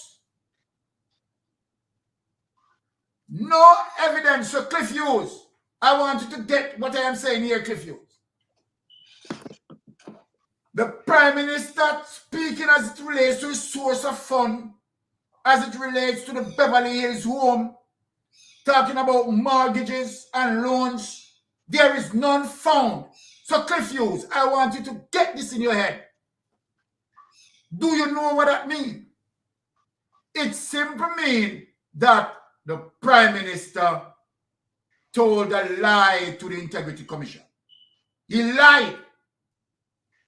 Now, the Prime Minister's statutory declaration for 2021 that becoming a problem is 2021 statutory declaration of Andrew Holness total assets to be $170 million. Am I lying, panel? You're right, man. Not lying. 170. Yeah, man. You're right, yes. 2021 statutory declaration that the Prime Minister, right, submitted to the Integrity Commission, having the Prime Minister total assets of $170 million. So people make we talk now. Me so glad that the Portland mayor not upon the panel. All right? Now, so let me ask a question now. So if the Prime Minister claimed that his total asset is $170 million. Now, if we are to put Julet Holness development on it, because the Prime Minister and Julet, right, would file together. Yeah. Wife and husband, yeah. Yes. So tonight, When them say Byron, when them file, them have to declare all our assets. So all our assets. But it's a more like time have to declare everything what you have. Exactly. So tonight, people, we are going to convict him, and we are not going to use the house of Beverly Hills. We are going to put the house at Beverly Hills at $0. People, I want you to follow me. We want to put the house at Beverly Hills at $0. So what I am saying, then even if we put the house at Beverly Hills at $0, because the Prime Minister is claiming that the house at Beverly Hills, the cost is roughly about $56 million. Foolishness. No foolishness, because I am building, right, my house in Jamaica, and my brother, right, who is a police, right, behind me right now, and we partially spend near to that. You understand? And I only have what, five rooms, 4.5 bathrooms, right? And Andrew Holness have roughly about 15 rooms. 17. So, well, Aaron, may I try to see? Why is it Aaron 17 here? The mansion, man. 17, plus pool. Yeah, man. Plus Stonewall, big so. Yes. You're going to tell me now. You understand? As it relates to my house that me and build, right? This one, you understand? Me almost nearing that value. That's right. That $50 million. I mean, only have 4 rooms. Then I want me to work man, they're so wicked to me. Lonesome. Arrow, what me to work man, they're so wicked to me. Anyway, pastor, and somebody in that chat said 19 bedrooms mistake. Beverly Hills say 19 bedrooms. Like so Arrow. Let me go further than what you say, Arrow. So you I mean, you can do all, you know, ludicrousness of the whole situation. Anyway, the Prime Minister, when if you tell the people, Arrow said the Prime Minister also said that he helped with the stonewalling. Yeah, man, the Prime Minister, hold on, man. The Prime Minister sent the camp to school, man. The Prime Minister do camp to school and help with stonewalling. Or leather work or something. But hold on. This stones that are laid at Andrew Holness' place have to be laid by a skilled person. And the stones that Andrew Holness has at his place did not come from his constituency. No, those are special stones. They have to be cut in a special way. I don't know. You see, and the thing is, I am no mason. I went to good schools, but my parents said me go learn to sew, so I can sew. Yes. Right? And if I can sew, and I know that the stones that he laid were not done by him because it had to be done by a skilled person. Yes, Brother Wayne. Exactly. But remember, say you go up to the late couple stones because you do dress naked, you know. But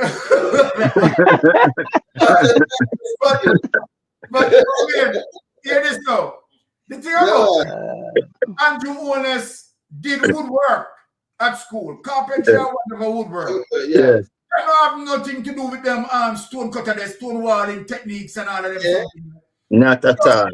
He lied and said that, you understand, he dug for rocks and all those rocks come from his foundation. Yeah. Understand? Now, can you imagine this man that's speaking to Jamaica about policies and how lie this man is? This man is a political con artist. When I have been telling people that this man, statutory declaration from when cannot be certified, now people are seeing it. That what we were saying all along, working out to be true, the Prime Minister's statutory declaration cannot be certified. No. Let me say something to you though. No miss it. Don't miss it. Yes. So doing VAS, them charging.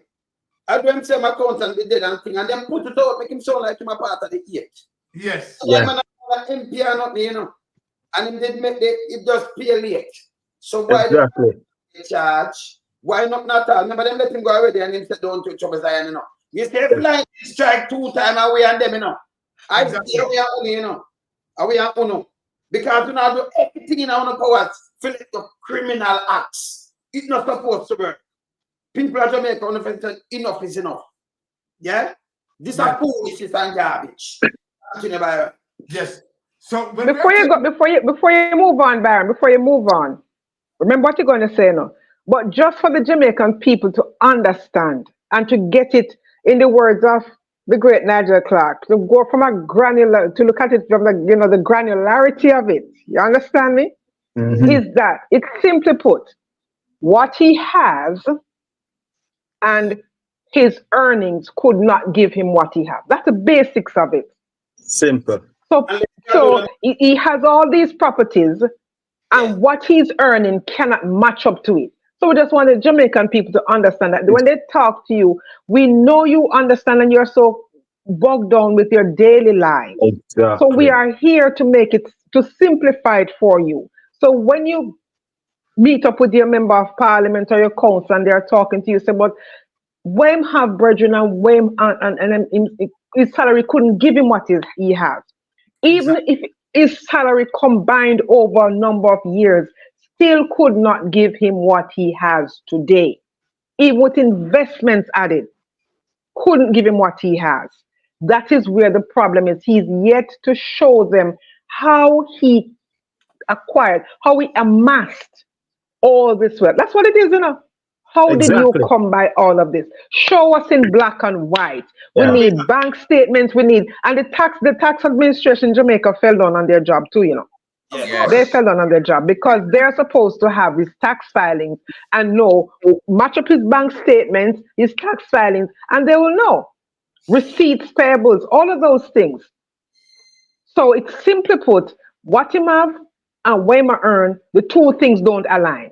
So in that gray area there is what the IC is trying to say, to decipher. Brethren, how did you come by this? At least you owe it to the Jamaican people as a prime minister, and as a prime minister who told Richard Azan that it is a dark day for him to build 6 stars, give the Higler them in Spalding, right? It is disingenuous of this prime minister to still be sitting in office, incapable of having his statutory declaration certified, and to be talking with his full chest to somebody like opposition leader Mark Golding, who has been a businessman for eons, who has been a corporate lawyer for eons, okay? And his statutory declarations can be certified. And this man he went from being a student to be a member of, to working as a director at a not-for-profit organization, then executive assistant to Edward Siaga, okay? And then into politics. And his statutory declarations cannot be certified. And a person who has built up a career, start an investment company, can have his statutory declaration certified. How can you as a prime minister not have yours certified, and you're still sitting there and you have the PSOJ and the churches and you have the civic organizations and everybody sitting and wringing their hands before they say to this man, you need to pack your bags and go, and he must be held accountable, because somewhere in all of that is money that he should not have had. How did he amass the wealth? Definitely. That's all we are saying. That is all we're asking. No move there. I don't move because the Prime Minister send me when I'm because he might explain for no all the money come along here and how I'm add up the money. So well, the Prime Minister send me when I'm between. Them don't send it to me, remember playing now. See, he might tell you how I'm getting money. See how I'm getting money of people. Yes. He might add it for me. Mr. Mackenzie is suggesting that there's a certain level of partisanry on the part of how you allocate certain benefits at the municipal level. Mr. Mackenzie cannot come to this on this platform and say anything like that. What I have done is what he was practicing when he was the mayor. When he was the mayor and he gets the funding from the ministry, he shares it in a 50, 100% basis. He gives the JLP 50% and they take 100%. And it is evident right now that is exactly what I'm doing. Hold on. That math doesn't sound right. If you get $100 million, him take 100% and get the PNP 50. Get half of it. No, that's not. No. Something. That's what he was doing. No.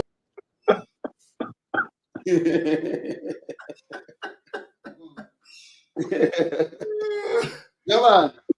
Wayne, and here's the thing, he was holding up to it full chest, 10 toes down, yes, that's what he was doing. He take 50% and give him 100%. 100%. The Prime Minister in Portland right now. Them put him back. They put him back up there. And then people have around him to explain to people.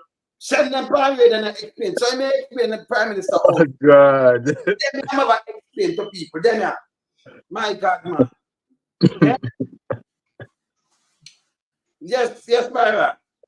Yes. So now to the fact that we have a situation with the Prime Minister, right, extended for the better part of 3 years ongoing, right, relating to his 2021 statutory declaration. Obviously, now the people would have now realized that, the only direction that the Integrity Commission, you understand, has to take is to come forthwith in terms of charging, you understand, the Prime Minister and those persons who, as it relates to illicit enrichment. Now, if you look at the entire thing, though, right, as it relates to why the Prime Minister end up in this pickle, right, is to the fact that from the onset, when you look at it, it would appear as if Andrew Holness came in with a premeditated concept. Why Mystic Sensation said a premeditated concept. Now, let us back up now. If a Prime Minister wanted checks and balance, transparency, right, and good governance, there is no way that the Prime Minister would have not signed the Code of Conduct and also influence, not only that, he did not sign the Code of Conduct, but he also influenced his members of Parliament not to sign the Code of Conduct. So let us argue rationally with, all the critical thinkers here. The Prime Minister knew very well that if he signed a Code of Conduct, right, he would be held responsible. So then the Prime Minister didn't want for the system to hold him responsible after signing a Code of Conduct. So that goes to say to me that the Prime Minister had prepared, right, to definitely pursue the route of corruption and so did not sign the Code of Conduct. Now, it is also clear that this Prime Minister, during 2015 campaign, when he spoke that he would, of course, utilize, right, an impeachment bill to put an extra layer of protection to hold the parliamentarians accountable the Prime Minister was simply lying. This is one of the poison that the Prime Minister utilized in terms of stopping it, right? And so then the Prime Minister doesn't want, you understand, to be accountable to any of his wrongdoing. And so then the impeachment bill that Mark Golding worked on, right, has been stopped, right?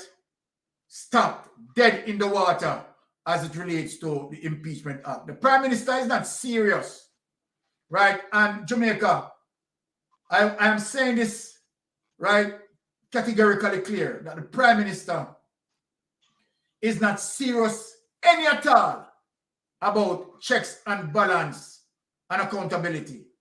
As a result of the Prime Minister's behavior, the Prime Minister emboldened other ministers, you understand, to corrupt themselves. Now let us look on some of the ministries that have been corrupted. We know that the Prime Minister, right, as it relates to Rural Reid was the Prime Minister's advisor. So let us look into the Prime Minister's circle of association. So Rural Reid was, of course, the Prime Minister advisor. Now, but the Prime Minister have the intent in terms of not signing code of conduct, and also would have influenced Rural Reid not to sign code of conduct either. Now, it is the very same Rural Reid, right, who is advising the Prime Minister end up into this conundrum, where you have seen now Rural Reid now charged who was Rural Reid who was the Ministry of Education, like Andrew was the Ministry of Education at one point in time, right? Now, you understand, in corruption charges as it relates to the amount of money that being taken from the ministry, right? Putting the ministry and partially flatline the ministry. Now, let us move from the Ministry of Education as it relates to Andrew Holness governance, seeing that his member of parliament have an understanding that, okay, all right, it's hustling business the Prime Minister deal with, you understand, and so the Prime Minister do, so we need to do too. Now, let us take a look in health. In health, now, almost $700 billion, right, not able to be properly accounted for. Let us ask the question, why $700 billion not being accounted for? The simplest of excuse. An appropriation account that deals with all the expenditures, right, within the ministry, you understand, supposed to be filed on an year-to-year basis as it relates to every financial year, which commencing April 1st to March 31st, the preceding year.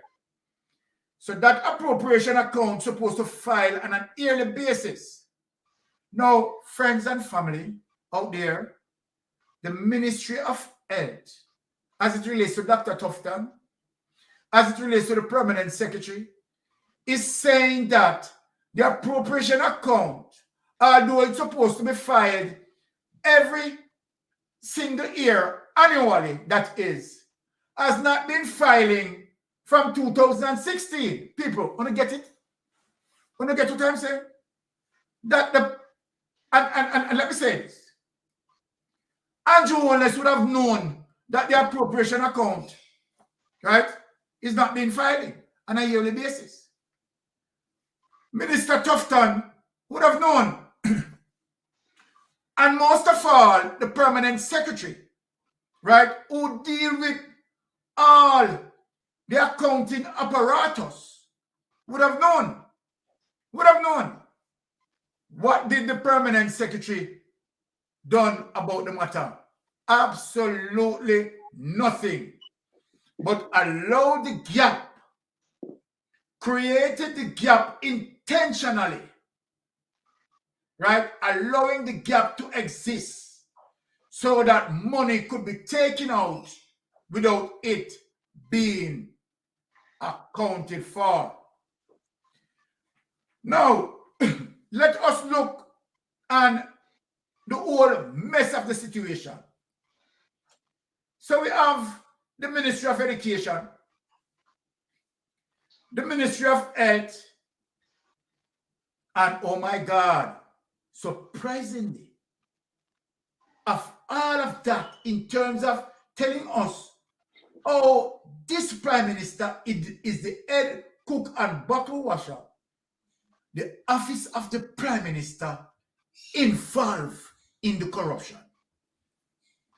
Now the amount of corruption that they involved with amass to about $1.7 trillion. So let me wake you up, people. And the reason why I want to wake you up tonight is to tell you that don't listen to Andrew Holness. The amount of social programs that he is promising. There is no money, right, to definitely accomplish, right, those programs. So what Andrew Holness did is to promising those programs. And let me give you one evidence of proof. Andrew Holness, as it relates to Lord Nigel Clark, right, claims to budgeted, right, millions of dollars to fix the Tri-Bridge. I want the Trelawney people to talk to me. If the Tri-Bridge, right, is being fixing. No. So what they do, they run out and then make sure that the tractor turn over. Then make sure that the tractor turn over. Because they think that people stupid, you know. They think that people stupid. Right? And so now, as we speak, the Tri-Bridge there, the Prime Minister will talk about good road infrastructures and talk about cables that need to put in and talk about it just not to spread Barber Green, to put in culvert, right? And we sensors. Have, yes, sensors. Exactly. Sensors. We have seen many of those roads being damaged, and all we looking for the sensors. We ain't doing some can't find no sensors. Don't move, don't move. Don't move. So tonight, people, I'm saying, you know, we have correspondent all about. I'm going to take from Harborview to 9 Mile and back. I'm going to show you the brand new road when it's supposed to serve for centuries. I soon go drop it in for now. Continue. I'm going to drop it in, you know. Yes. When you look on the road itself, I'm not a fact, I'm going to play James too. We don't have both the road and everything. So we soon go to that, we're going to try that gear there. But finish up. We're going to try. So to all these promises that the Prime Minister is coming out with, you understand, as it relates to pre-general election, you understand, is to put some more cosmetics on the pig. Now, let me tell you something, Andrew Holness. Nothing what you have done. As I said earlier in my starting, that the International Monetary Fund narrative cannot save you.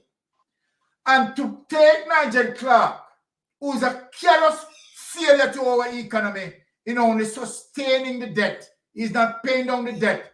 Because when Nigel Clark took over, the debt was 2 trillion. Now the debt is 2.3 trillion. So what Nigel Clark had done? Nothing in terms of paying down the debt. Regardless of what Nigel Clark want to say and what Nigel Clark want to spin and talk about interest, this and percentage, this and that. Bullshit. So you're going to have 300 billion more. 300 billion, because the 3 represents trillion. So 2.3. The 3 there, it represents 300 billion. But that be billion. Not 1 billion, not 2 billion. 300 billion more turn up. 300 billion more in that. 300 billion more gone on the national debt. 300 billion more gone on for it. Yes. So then Nigel Clark, right, the IMF, who I said go against democratic socialism in 1980, coming back now with a 2.0, IMF, it now go work. So no matter how you paint Nigel Clark, right? Nigel Clark cannot be painted and create a narrative to win voters. To say that, okay, Nigel Clark is doing good, and so then if Nigel Clark is doing good in extension, Andrew Holness is doing good.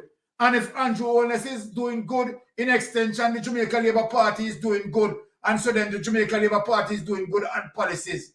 What Andrew Holness is doing good on PR is statutory declaration cannot be certified. And PR stunt. Yes, and that is the meat of the matter. And before you move on, don't move from there. Don't move from there, the mystic. Don't move from there, mystic. Let's explain also that to give Nigel Clark the credit, none of us are taking away from the fact that he's a brilliant man, very brilliant man. But the economy he inherited and the policy guidelines that he's working with is something that he inherited from Portia Simpson, Peter Phillips, Mark Golding, crafting that legislation. Because remember when Portia Simpson got the country, it was wrecked because they weren't paying their bills. IMF was done with Jamaica because Bruce wasn't paying the bills. And remember now, Andrew Holness was a part of that administration that was not paying their bills. Yes. So now Portia and Peter, and Portia had to use her political capital. She had to use, all this capital she built up through decades, and to go to the Congress, ask people like Maxine Waters, Yvette Clark to help her to lobby the IMF to get, because they needed at the time a loan to bail the country out and to put the country on a firm footing. But in order to do that, they had to craft some legislation, put some policies in place to make sure that they are not, that the IMF does not find itself in a similar situation like they did with the Bruce Golding administration. Because you have a situation where the government of Jamaica doesn't trust the IMF doesn't trust Jamaica. Okay? But they needed the loan from IMF. So they had to put that policy in place to hold prospective governments to account when it came to paying their bills. But this was not crafted by Nigel Clark. As bright as he is, he inherited this legislation that he has no choice but to follow to make sure that the country does not go down the route it did when they did not pay their bills. And that is why when they say, and this is the hypocrisy of Andrew Holness, when they were talking about, then they brought the basket to the parliament and showing what this was costing and the passing IMF test and they must pass the people test and all that kind of stuff. What he forgot is that they wrecked the country. And so there had to be a wage freeze because of the austerity. Or when you go to borrow money from the IMF, you can guarantee that there are going to be austerity measures. Had they been paying their bills, every time the Jamaica Labour Party inherits a government where the bills are being paid off, they wreck it all the time. So they had to come and clean it up, give it to them. And you know something? I am going to say this, and I believe that when Mark Golding takes over the next administration, he's going to find that a lot of the things that Andrew Holness said were not true. And he's going to find that the books are not as well, the fiscal discipline that they talk about is not there. It's not there. And he's going to find that he has to go do some more cleaning up like they did when they took over from Bruce Golding. So let us understand how all this policy came about and what they're operating on a playbook that was set in motion by a Portia Simpson who they had no respect for. But she set that in motion with her finance minister and with Mark Golding, who is brilliant at crafting legislation from the legal aspect to make sure the legal framework was put in place so that prospective governments would have to adhere to it. Continue, Brother Byron. Yes, and so then that is very much important. Now, I had done certain investigation as it relates to the how government, manage the inflation.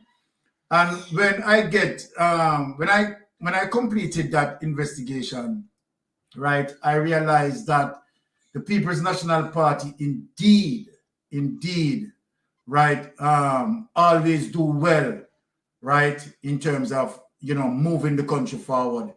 And, time and time again, when we hear people saying that the People's National Party and the Jamaica Labour Party, they are one of a kind.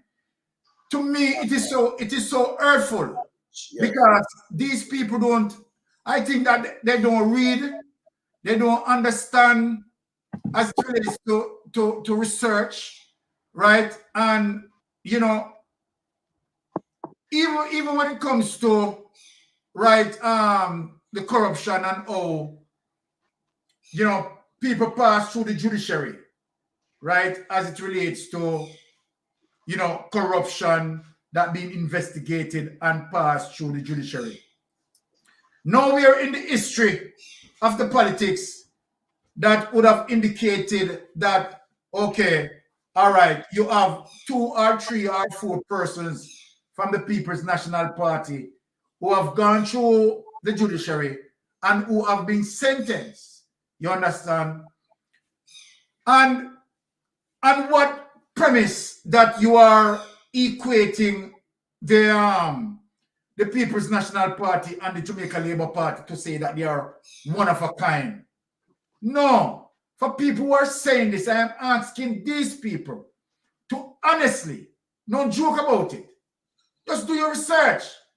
No, I can assist you, right, in terms of, let us search as it relates to how many persons convicted, you understand, between the People's National Party and the Jamaica Labour Party. Well, my dear, your end result is going to show you, you understand, that 0 persons from the People's National Party being convicted, right? Now, when you look on the Jamaica Labour Party, right, from 1956 until now coming up, you understand, you have roughly about 7 of these persons being convicted, and so much so that you have roughly about 3 within the Ministry of Education, 3 of them within the Ministry of Education being convicted. So people, you need to do your research. Now, if you're talking about who take care of the economy, you understand, with good policy and good fiscal discipline, I am at the end of that investigation, that I'm going to bring out that investigation sometime between now and next week and show people.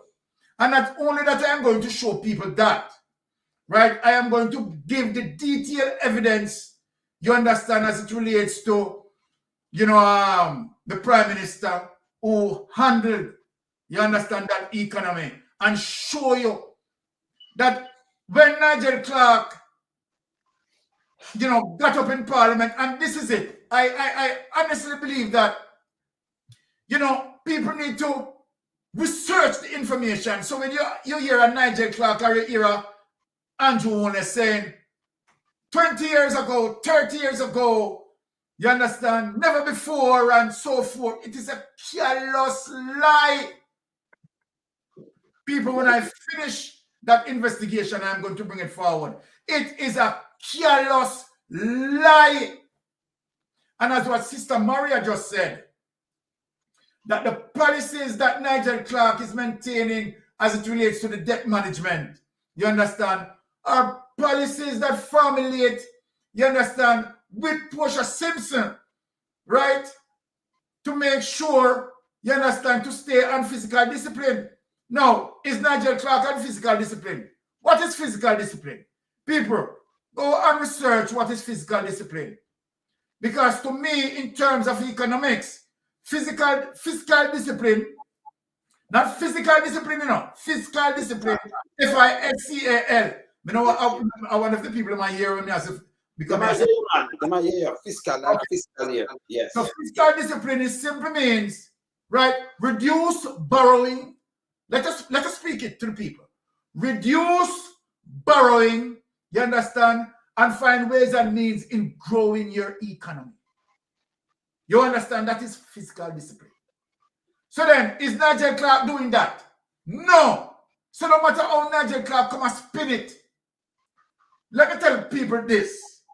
IMF, the BRI, the World Bank, they like when the government corrupted. Byron, why are you saying that? Let me tell you. Go back through the history with the IMF, the BRI, the World Bank, from Africa to Europe to everywhere in the world. Everywhere in the world. It shows you that, right? And it tells you about a debt trap system. The BRI, the IMF, and all these lenders, they like corrupted government. Why do they like corrupted government? When the government is corrupted, it simply means that they have difficulty in paying down the loans, like what Nigel Clark has. And that is the reason why Nigel Clark has this difficulty in paying down the loan. The only thing that Nigel Clark is doing is servicing the loan. So I want people to follow me. Nigel Clark came into the system from 2018. In 2018, the national debt was $2 trillion. As a result of the level of corruption that taking place in the Jamaica Labour Party, the debt cannot be paid down. It cannot be paid down because $1.7 trillion unaccounted for. Imagine what that $1.7 trillion could do. And so then to the fact that Jamaica cannot, pay down the debt, right? And Nigel Clark is only servicing the debt and telling lies that is the reason that they could buy 100 new buses. Nigel Clark is telling such a dirty lie, a stinking lie, because really and truly, the government never buy 100 new buses. They're refurbishing buses. Am I lying, Ian? You're right, man. They might refurbish, don't go buy 1 and 2 and then service. Right. And refurbish. So they buy 1 and 2 and start to refurbish and put them into the system. So Nigel Clark need to stop the lie. And then IMF love that. The BRI love that because the Chinaman can say, okay, I understand, give me your wharf, give me a port to operate it. And so there goes the Chinese take over the ports of Jamaica because we are only servicing the debt, not paying down the debt. Right?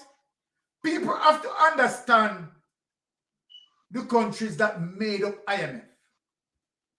What IMF is executing is the American policy. Because properly speaking, it's like the America own the IMF. Yes. And then China, and then Japan, and then China, and then Japan.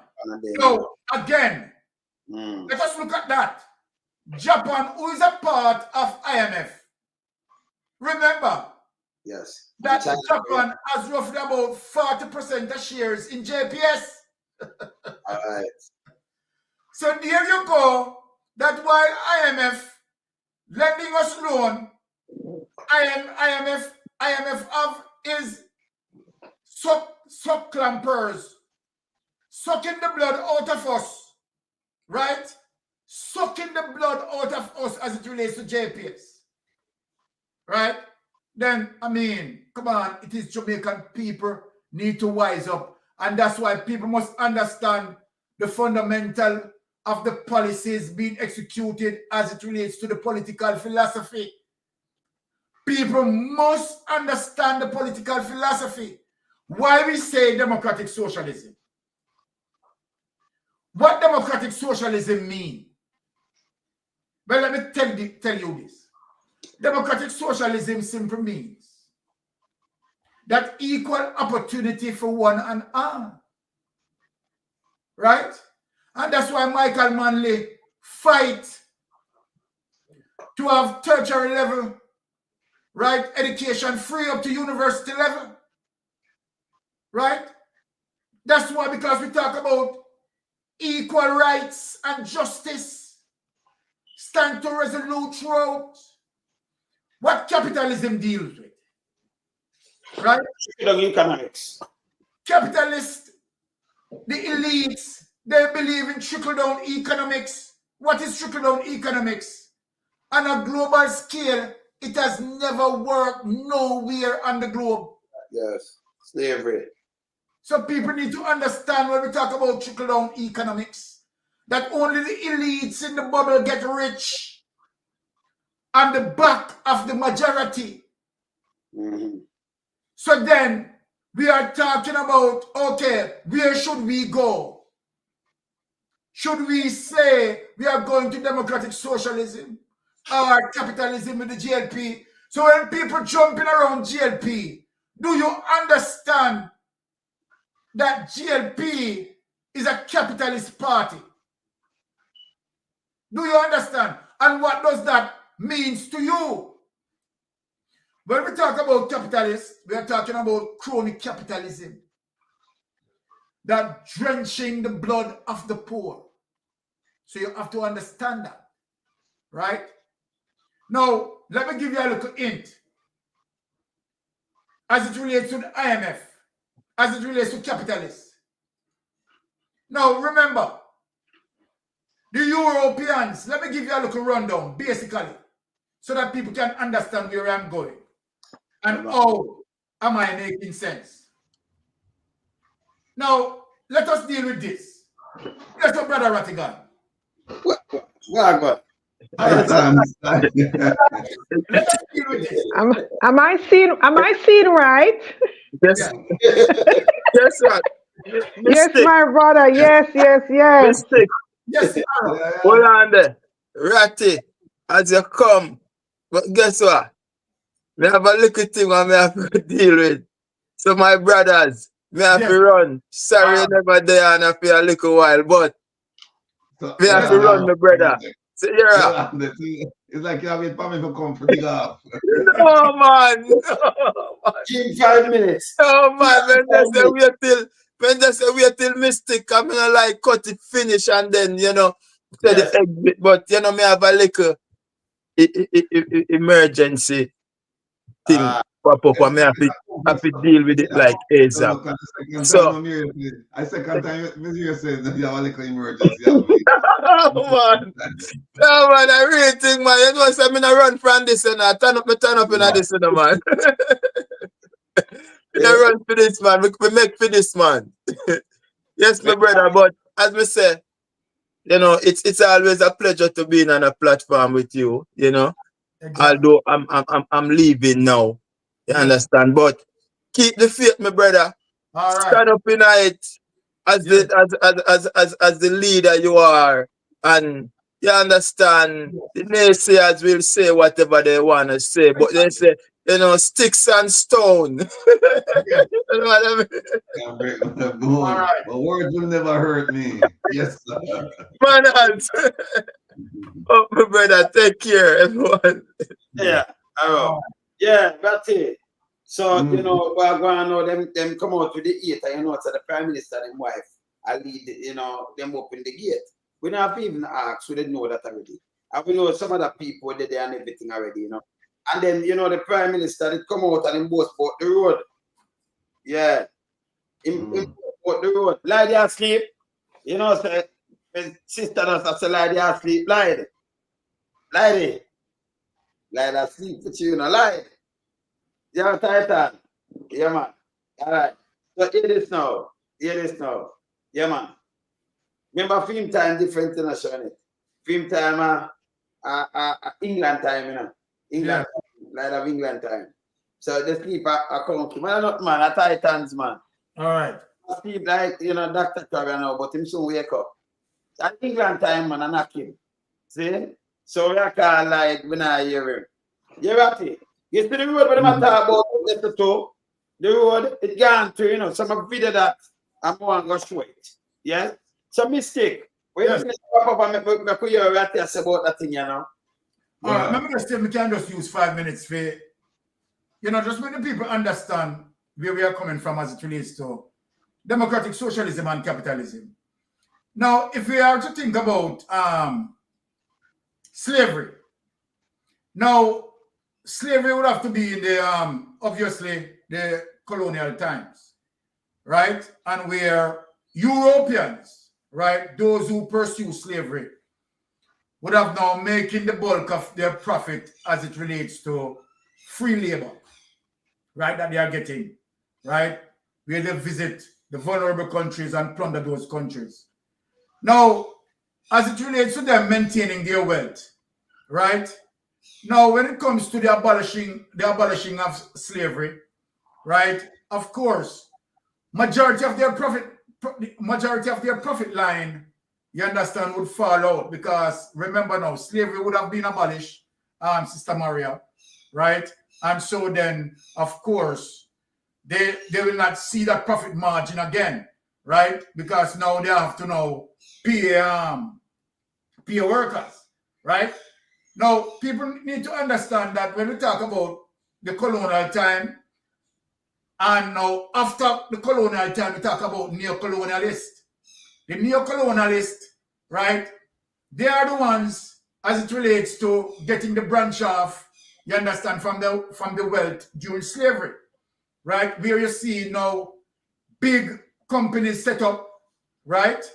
So these neo-colonialists, what sort of political philosophy that they practice? They don't practice democratic socialism. They practice capitalism, right? They practice capitalism. And so then, with them practicing capitalism, right, and democratic socialism comes in, now it goes now to two different political philosophy.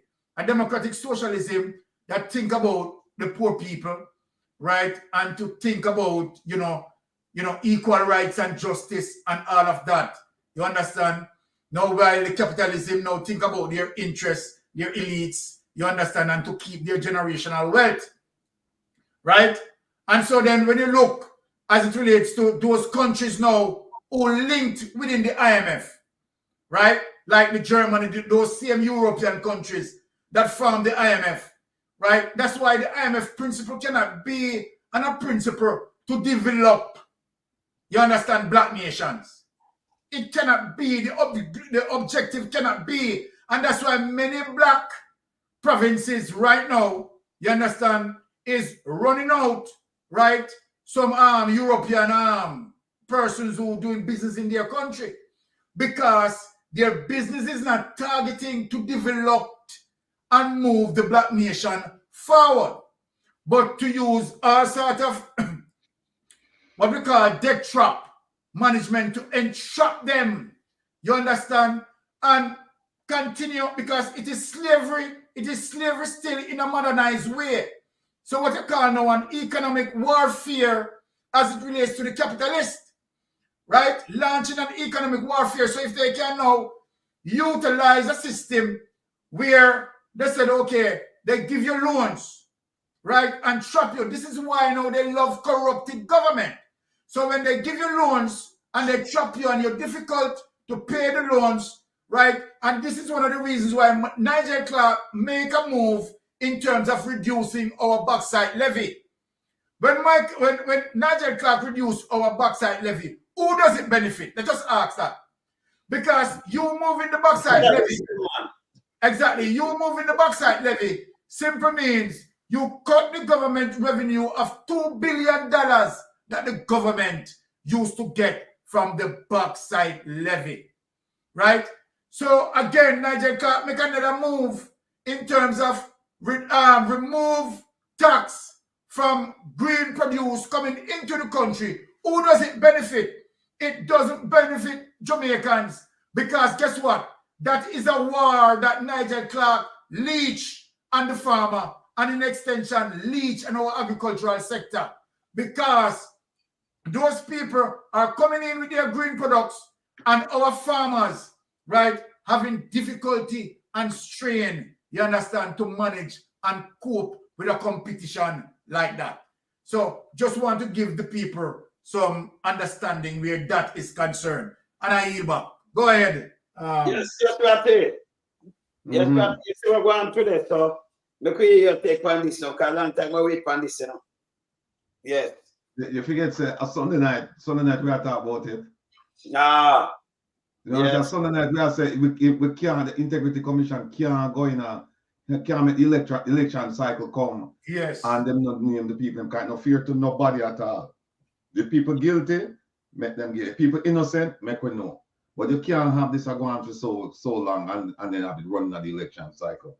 But I don't know if you touch a point here. By the way, sis, Mystic, get up on yourself, man in the wilderness, renegade, not afraid. All of the people in the chat, all of the people who have view, now and later, big up on yourself. Now, you see the first of all, you know what caught my attention? First thing, who them send it to? Who the IC send it to? Them CC. The deputy speaker, which never normally happens. The first time we see that happen. Yes. So what I tell you is that is a clue that you know that the person who was the speaker, there's a problem there. So they must say, well, we are notify the deputy speaker, so as look like somebody will take over. Right? And then when you look at all of the reports what them do ancillary reports, them do for let me say, hold on, let me just talk to you a little bit about the reports and what them do, because yes, some of the reports what them do, I don't understand. All right, see there, them do an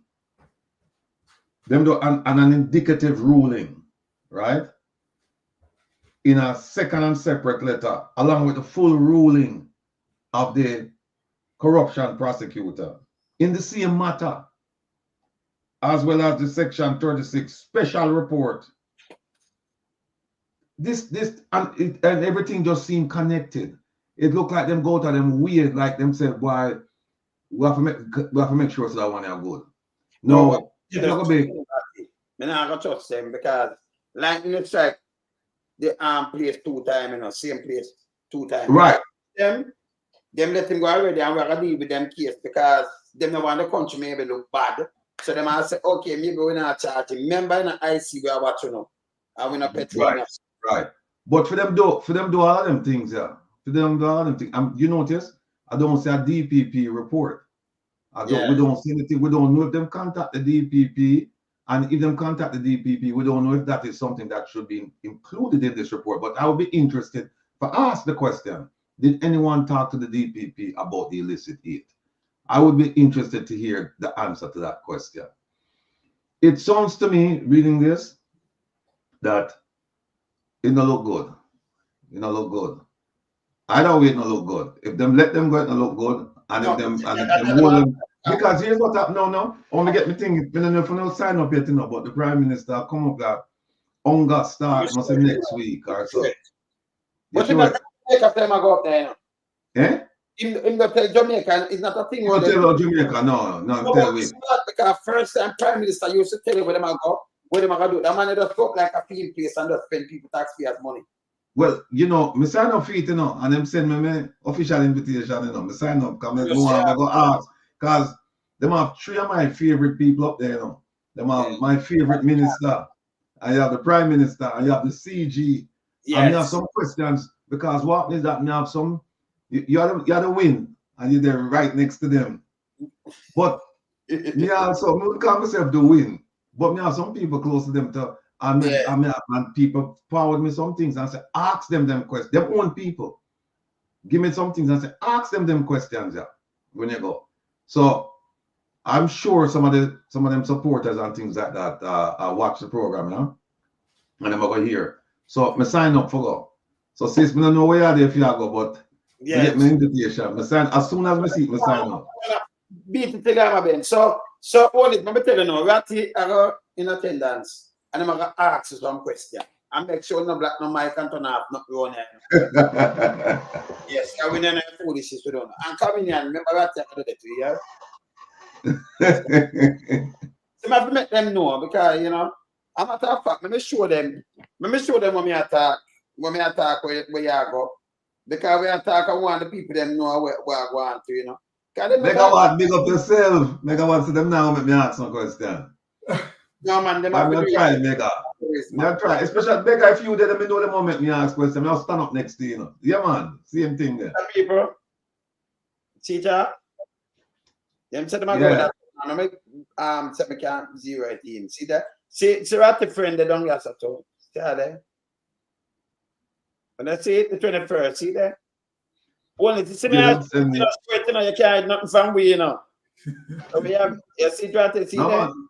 We sign up already, man. We sign up as soon as we see it. We sign up.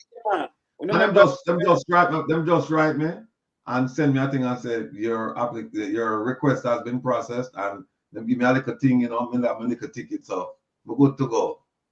Megawatt them are coming to come in, so I make them sign up. Send it to them, I make them sign up too. I went at Lehman College Megawatt in the Bronx, sit there. All right. Yeah, man. On Beckford Avenue, that is up Woodlawn side of the Bronx. Mega, me pick you up on my account, man, and me and you go up there, man. Aye. Yeah, man. All right. So Ratty. So we're gonna beat him with that thing because when I stop with it, but more I play, me have two video people. Remember the man tell about the road. More I play the Prime Minister. More I play him now. I want to play them two footage because I told them to do it. I never want to play them tomorrow. More I play them now because I show them fresh. Me go to the Prime Minister. I want to show them the same road with them proud, all right? Look here.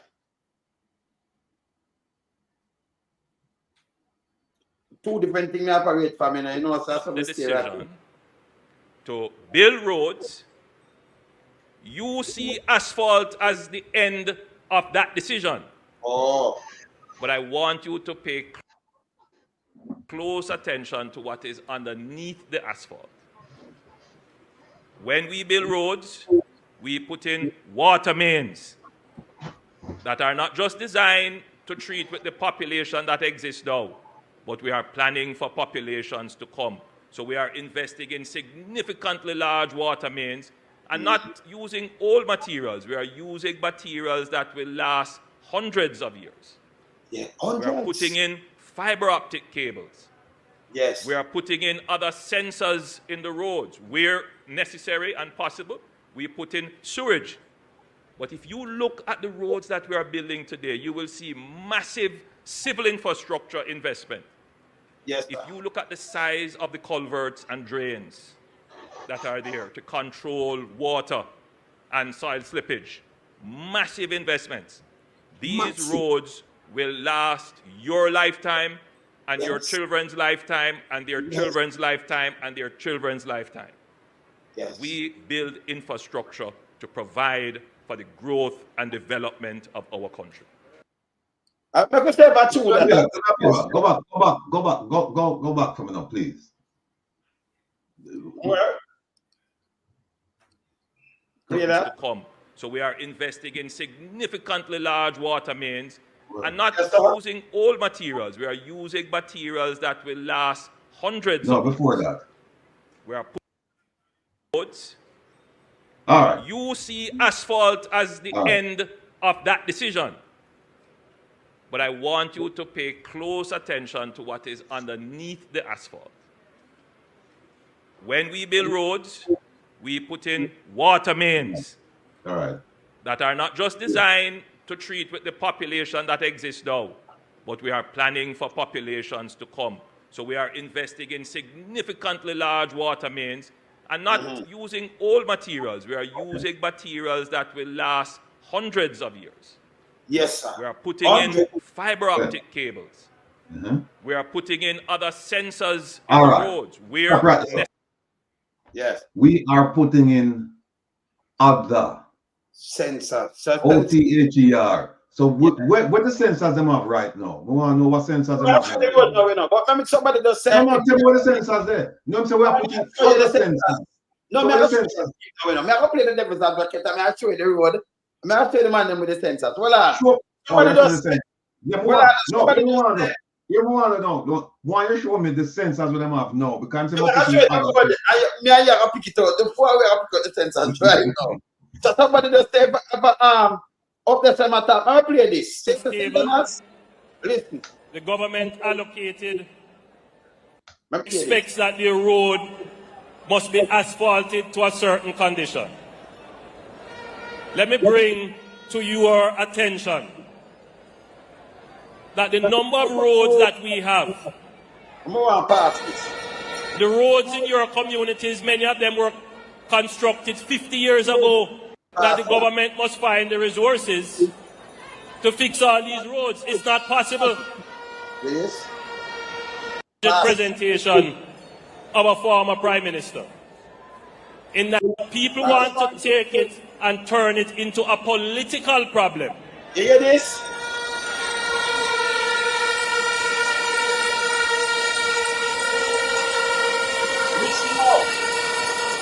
You just have go St. Thomas. Now you listen good now, yeah? Don't turn our roadways into a political football. Yes. We will make the allocations in this budget and in the budget to come to make repairs and improvements to local and secondary roads as far as we can. Yes.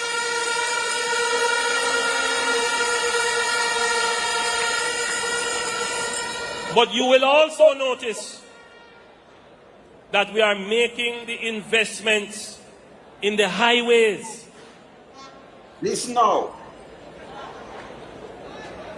St. Thomas in the east. Okay.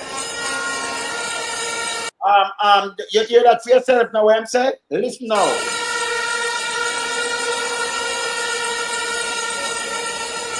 A parish that spawned our self-government. Well, it took back self-government, but gave it back after a while. Nothing more be rebellion. Foolishness, garbage, attack, yeah?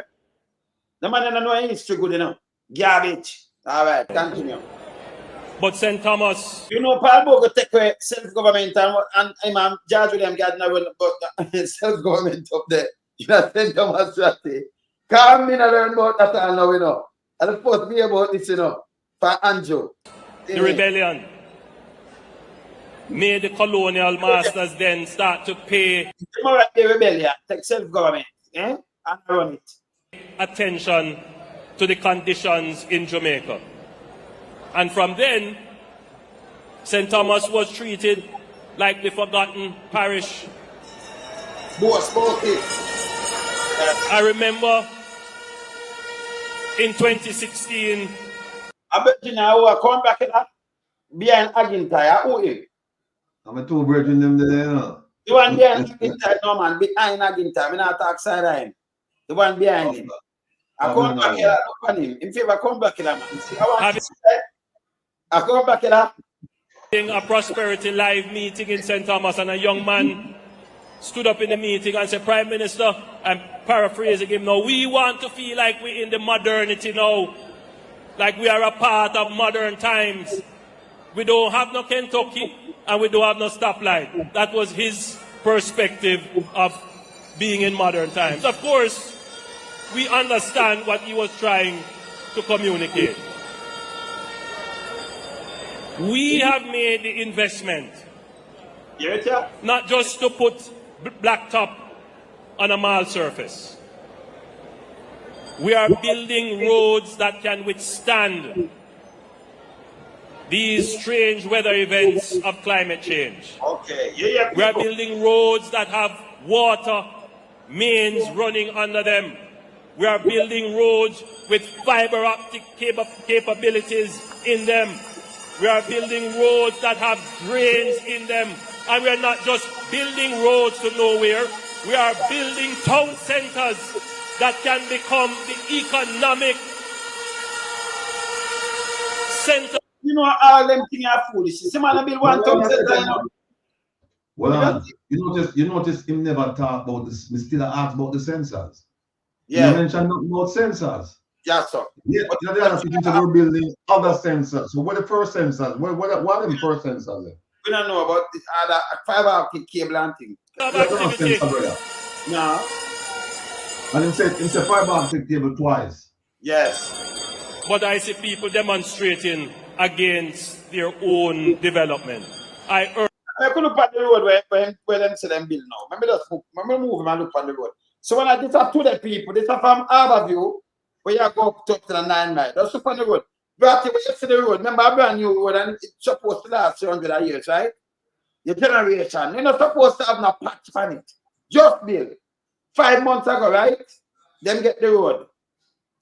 Yes, 5 months ago. They are around 5. All right. Watch out. Watch out.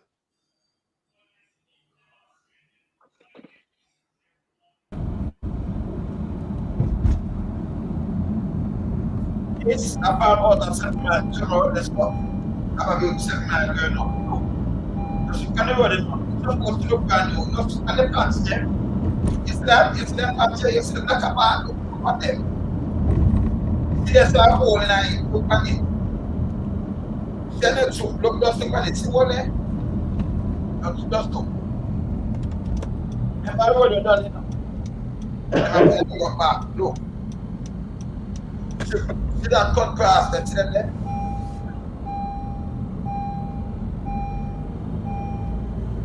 I remember doing that still. Supposed to last a couple of years, right? You're supposed to something.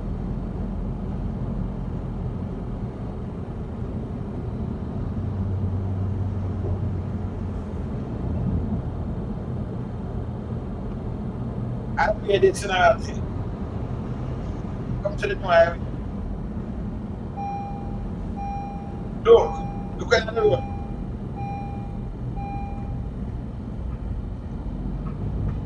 Yeah, please.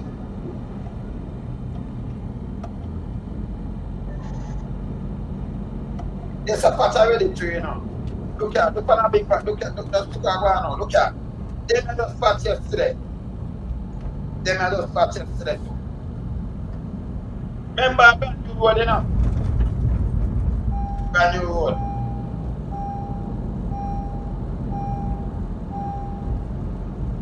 It's not going to be neither, yeah?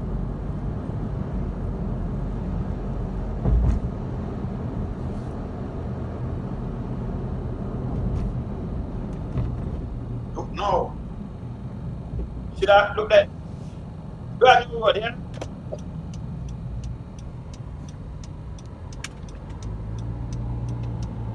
Brand new road is. The brand new road is the toughest one. Look at it.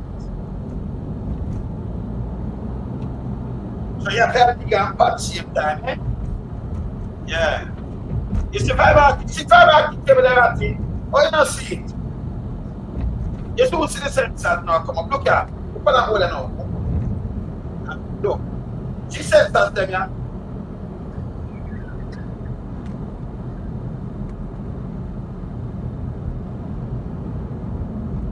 See that? So when I come, look over there, so look there. So the one that dig off and patch back already, you know. Brand new road, just couple months old. Look here again, come up.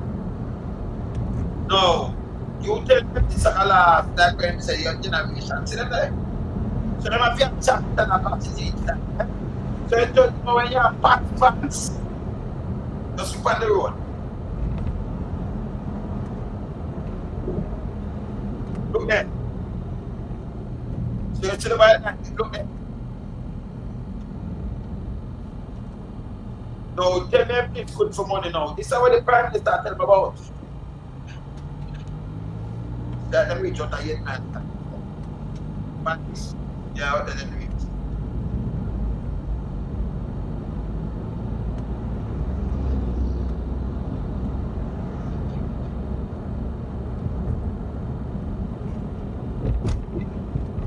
But it's the same way, you know. You have got one do this, you just go a couple miles and look at the patch, look at the works. Look there. And the water, you see?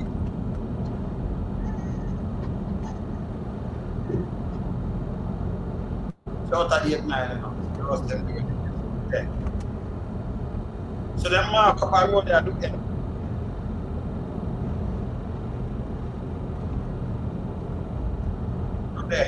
Everything cut off. Everything. It's like 3 miles. If you drive up, you up in a center, I say, not cheap. This is where we get for our money. See that?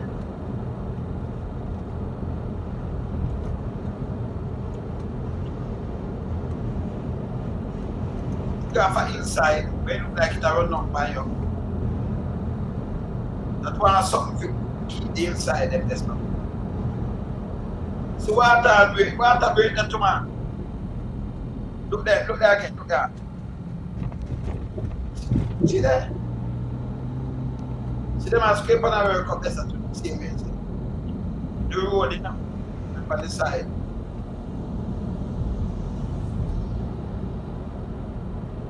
Look here. Everywhere you go, and the same, you don't make no sense. Eh? See that? Everywhere.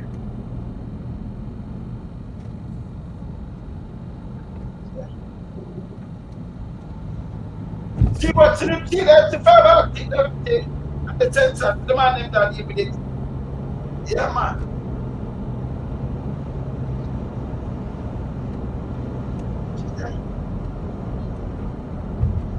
I remember on one side now, you just go up and turn back. Go and see the other side. See that? Patch. Everywhere. And the same thing. You still write the money better? This is out at 9 miles left, so now you have to go over the bridge.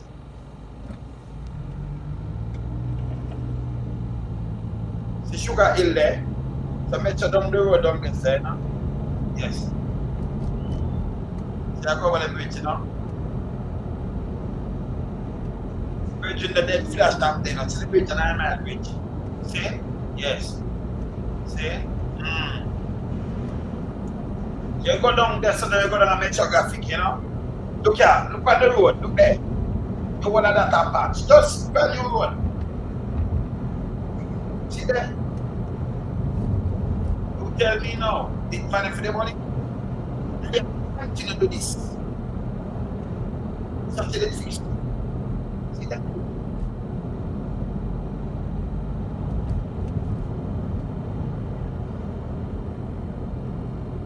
But I'm turning it back, you know, because you go straight in the center, man. See there? More patch.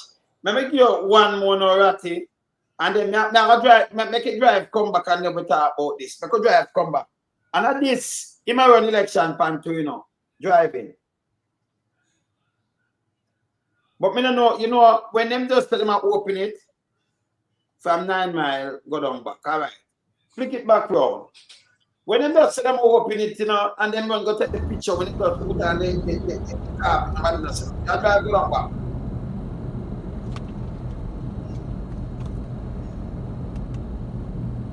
And I'm gonna stop that. Let's stop.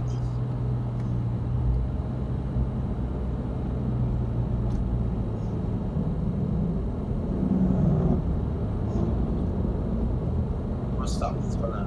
I'm gonna stop it. Let's stop it. Nah, you know, when you go down back, you say, hold on.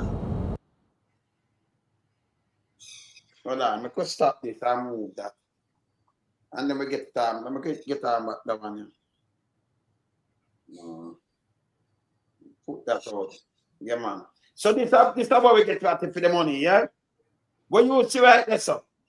So this is how the Prime Minister run for the time, St. Thomas in the east. And matter of fact, James come and say the best road. He said the best piece of road. The best piece of road, the best highway in Jamaica. That. He say, see, you can't follow them people who take the money, what them do with the money. Look here, you are driving, go back now, driving. People today we do this, yeah? Today we do this. From 9 mile. Go down back now. Go back down Harbour View. Look on this now. Today we do this, you know. Today. Yes.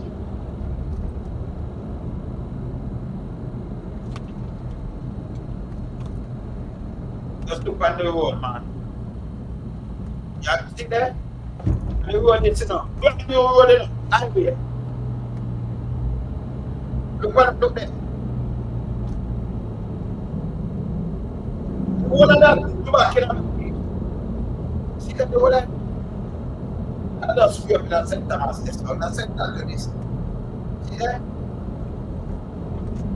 Just get back and get the lift and do it actually and do it my pocket. It's a that and the other way going back. Don't go about it. See that?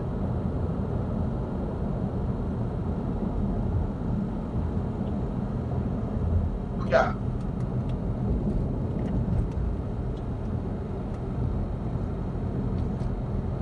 So this a joke.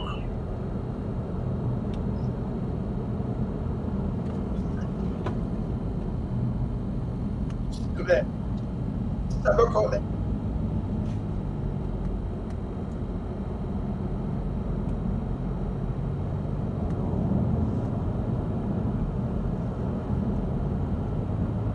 Now I go back to get my knowledge. What that do back again? Do back again. See that? Everybody go in pitchy pattern so look. So then I forgot about the painting on the road. Well, I'm not painting the way. Why paint? See the one that yarn? See that yarn too? It's stuff is. See that yarn too? Look there. You tell me if this a road. This road the money and joke. You're crazy. Me not talk for yourself in a St. Thomas, you know. We see them scrape off and disappear from all of you. It's not St. Thomas, it's a St. Thomas.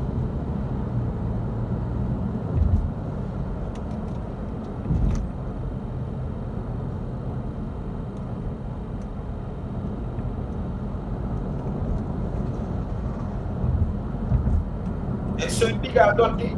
Look at. See that? See it over there, so there. See that? They make this road. See that?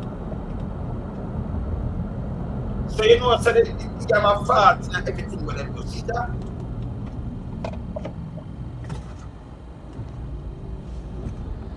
And this the man then I run financially about back to my here. And beside me the pants. Come back over there, so. So see there? See I go down to 7 miles now. See? Go there. See the road or something? See there?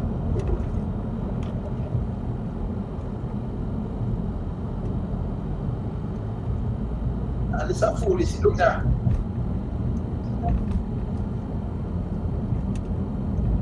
Come on now. That is not here you get the road. See that?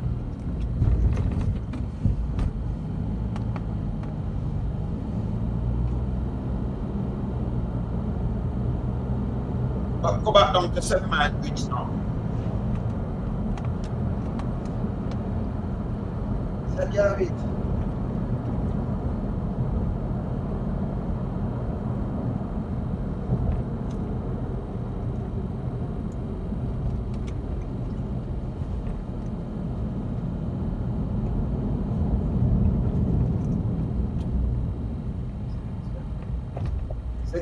It's a mass of church there. So they might take it and a patch it back. The beds and highway them send it to me. According to them. Yeah. All of this come off, see there? That's a joke.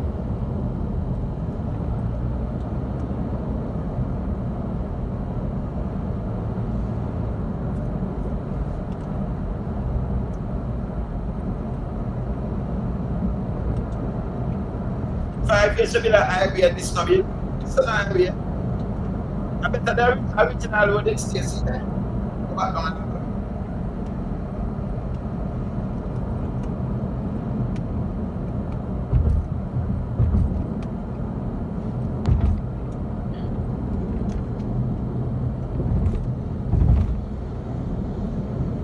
School and church over the right hand. Mama do it back with your mother.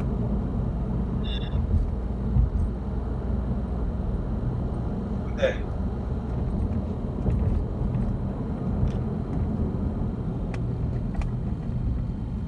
See what there?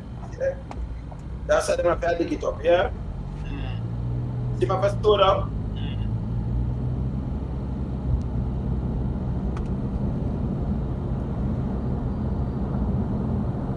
Make I tell you this. If this was Andrew now, all right. So what you see now, what you see now?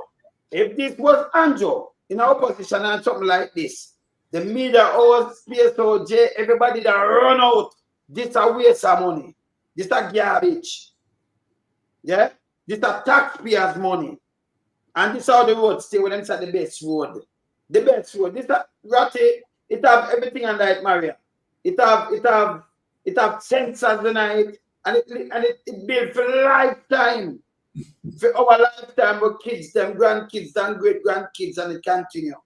Yeah? What you say about this now? Yeah, Maria, but when you look at it in a way, you can see that if you look at the where the asphalt ends and the shoulder begins, you can see that it wasn't properly milled and paved. The road has to be milled and then paved. And I notice on the road, I see tractor and I see but I don't see a machine for milling. And what I realize now, you look at the whole thing and you can see a road that was built not by persons who have the skill set, the know-how, and the equipment to do it, but by some friends and cronies who have a contract, have some trucks and what heavy equipment, and they use it for that purpose. But there's no proper milling and paving that took place on that highway. And I can say that because I got it from good source who know what I'm talking about, Fantastic Five. So no milling and paving took place out there. And that's what needed to have been done. They dig it up completely and say them have rebuild the road completely. No, so them never have nothing to build, them have the whole surface to build. Exactly. You see that no milling exactly way. No milling and paving was done. None. So it never have nothing. Them just take it off and say them mash the place. Ratty, where you say on this now? This is the great highway, brother. All right.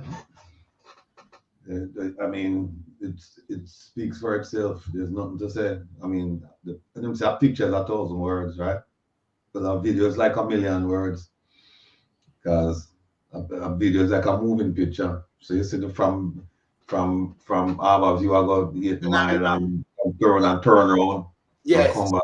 You just give them just about better and say, when you know, say not yet, come on, y'all.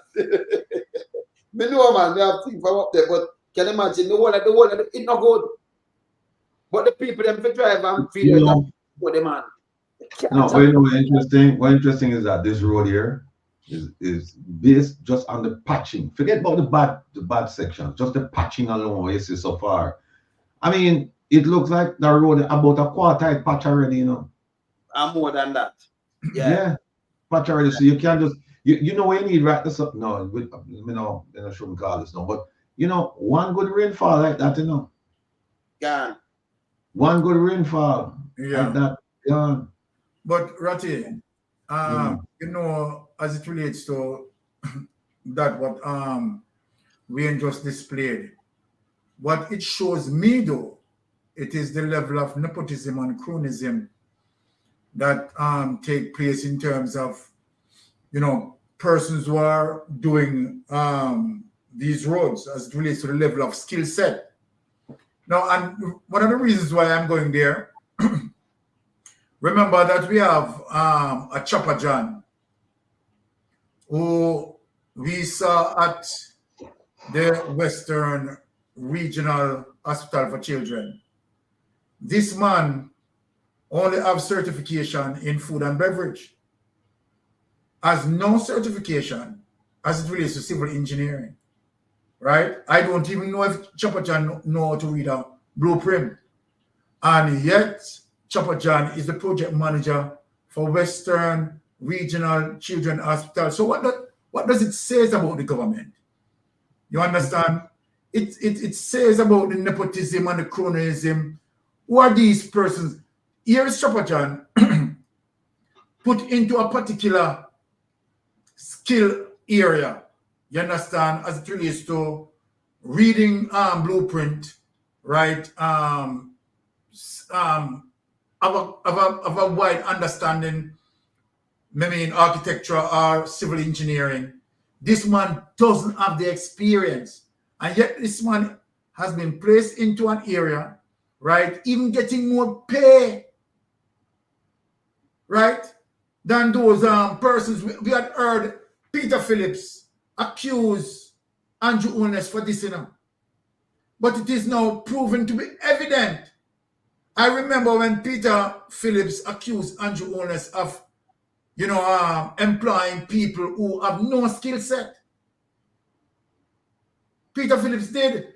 But when you see likes of a Chopper John showing up, you understand, at a construction site, and he is the project manager, and his certification is in food and beverage, then that's why some of those roads wind up with the poor mixture. You understand?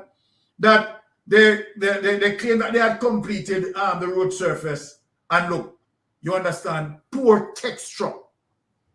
Right? This is what goes to nepotism and cronyism. Sorry. But I get out of it. But Mystic, you know why I'm not surprised?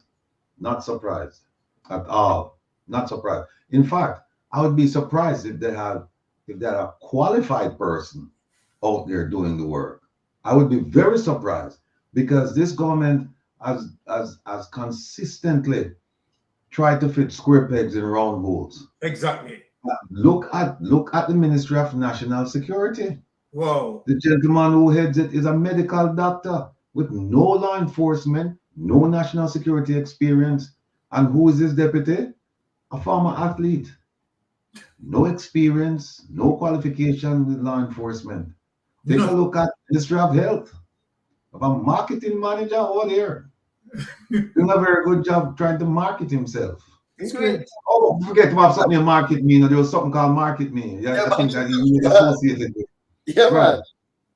Even Mr. Nigel Clark, as people allowed him, Mr. Nigel Clark was not the most qualified person to run the Ministry of Finance. There's somebody called Faval Williams. And Faval Williams, Minister Faval Williams, was not the most qualified person to run the Ministry of Education. Or the Ministry of Energy, where she was. At one point, she was at Ministry of Finance, and then move her. Then we have Ministry of Foreign Affairs and Foreign Trade, who by virtue of her father's position and whatnot, and links and support and all of that stuff, she got that job. And she's now the longest serving foreign minister, I think in the free world. I think she's the longest serving foreign minister. And the beat goes on and on and on and on and on. Exactly. And so that's why I'm not surprised. And the Prime Minister Rattigan is not the most qualified to be Prime Minister, because he doesn't have the skill set to be a leader. No. And the police commissioner is not the most qualified, because he's a gentleman. He's not qualified. There's a certain gentleman out there by the name of Mr. Rowan James. Yes. He's more qualified than that gentleman. Yes. Rowan James, yes. Yes. And even though I don't care much for the High Command, there are people in the High Command more qualified than this gentleman here. Right? So we see it throughout the entire government, day in, day out. And so I am not surprised. I'd be very surprised if when I say them put somebody who's actually qualified to do the job and is doing the job. Because just because you're qualified don't mean you're going to do the job. You can't go and go thief same way. Put on quarter, you put on 4 inches. Yeah, so I'm really not surprised. Not surprised. Something like when you do this. You ever see a police, you leave your thing with them call it, you do 30 years in the FBI. And that's what people do, like 30 years and leave, right? Them call a legend?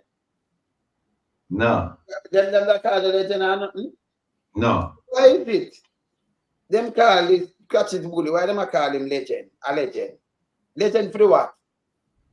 For Steve of SSL and not said nobody go to prison. Go on Andrew Holness. Look at a legend. Well, you know what? It could have been worse than that, They could have called him the legend, but them call him a legend. So a legend have multiple meaning, Legend have multiple meaning. Legend could be like a directory. It have a whole heap of meaning. I mean, this is what we're going to. When we start celebrating. Yeah, but think about it. this is how far we've gone to the bottom of the barrel that we're celebrating mediocrity, right? And call it legend. Police no legend. Some of my father legend then, man. Some of other people will say, Byron, you're a legend to man. So you got that thing and you got served and you leave out. And now police think I know that you put up a man but a legend. That's crazy. Long time and go up on him why he must serve out till last year. He's a legend. He's a legend of not prosecuting persons who must be prosecuted. Not prosecuted. Of not arresting and investigating persons who must be investigated and arrested. Because when you have Ruel Reed, when you have a Patrick Bailey, all these things happening in front of your face, when you have SSL and nothing at all happening, that is what he's legend. He's a legend of. Here's you see when it says sorry, go ahead, guys, sir. Go ahead. Back up, Maria. Now, as it relates to them calling Bailey a legend. Now, remember, you know, Ratty, that as it relates to the Constitution, it gives the Jamaica Constabulary Force, right, ultimate power to investigate anyone who ought to be investigated. You know.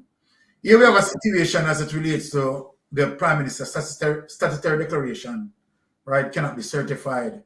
And to the point where this, the Prime Minister lied to the Integrity Commission, right? Fitzbailey could take over the case and investigate the case as it relates to the Constitution, Ratty. Am I lying? You're absolutely correct. As it relates to the Integrity Commission Act of 2017, you're absolutely correct. The JCF has jurisdiction. You're right. Exactly. So I am saying, here it is, you understand that the corrupted government awarding someone, you understand, to preserve the status quo of corruption. That's all I'm seeing here. Well, let me just say something here. People hear the term notorious. Not sorry, legend. But here's what it means. It cuts both ways. It says an extremely famous or notorious person. Yeah. Famous or notorious. In this case, we are referring to it as notorious. He's notoriously known for not doing his job. He's notorious enough for not doing his job. Notorious. Yeah. So when people say, when people have to be careful when they mean the term, legend, because it can cut other way, it can cut negatively, and that's how we should use it, right? That's all. No, exactly. Farewell to a legend. Farewell, look here. At the JCF, you know, say farewell to a legend. Oh, you can do this. The JCF, and that's how them reach like a gang now, right? You think it's a police? You think it's a police? We should even call it force. Eh? You understand? But before you even move on, you see, Rattigan, can you please break down the letter that was sent to the Parliament from the Integrity Commission so that all the 1,000 plus devices that are on can hear it and share it to the people on the ground in Jamaica?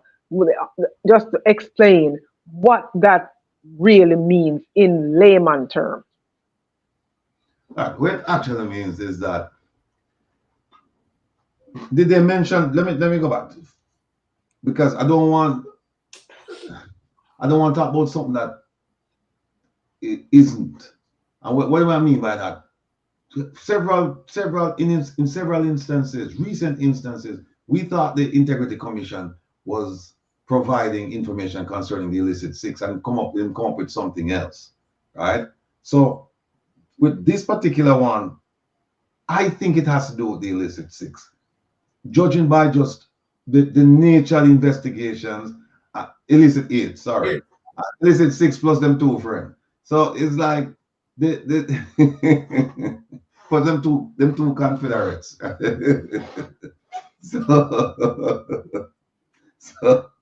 So we can't call it that because there were 6 and then they came 2.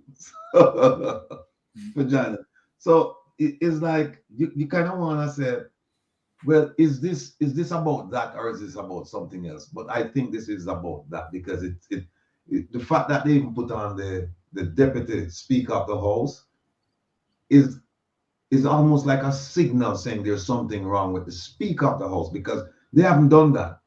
They have. I've gone back and looked at many of them. I wouldn't say all of them, because you'd have to go all the way back to like 2018, 2019. But the most recent ones, they have not been sent to the Deputy Speaker. Even when Marissa Dalrymple Philibert, when she was Speaker, they would go to her. The reports would go to her. It wouldn't go to the Prime Minister's wife, even though she was the deputy. It didn't go to her, right? Or whoever the deputy was, it didn't. So it suggests that they're saying somebody at the top needs to be removed, and so we're notifying the deputy. Now, the fact that they did so many reports, they did preliminary reports, and they did a report, a special report, and they had another report that where the corruption prosecutor weighed in on it. This is unlike anything I've seen. So it suggests to me that there is something seriously wrong here. And keep in mind that it's about time now. The report is due. So that's why we can make a reasonable assessment that this is about the Illicit 6 and the 2 Confederates. Because this thing has been going on now. Another thing. Not only the Illicit 6 and the Confederates, but the Prime Minister's statutory declaration. So yeah. Because now it's been years. Come on, man. It was just Sunday. We sit down there and we have beat them and said, you cannot have another election without you expose what's going on. Exactly. If he's innocent, then come out and say something to the man, make him live his life. And if he's guilty, come out and say so that we can rebuke him. But you cannot have this going on and just have this over. The people of Jamaica deserve better than this Integrity Commission. And people say, we want police commissioner's position. No, me don't want that. First of all, me don't want a job. But if they won't give me a job at Jamaica, if they won't give me a job, this is the job me want. This job here, me want Greg Christie's job. That's not the job me want. Because I think I could make a. No, me don't want that. Me don't want to get that job. Me tell the DPP job, me want to get, the ultimate job where you can swing, The DPP. Now they, someone at the DPP. Maria.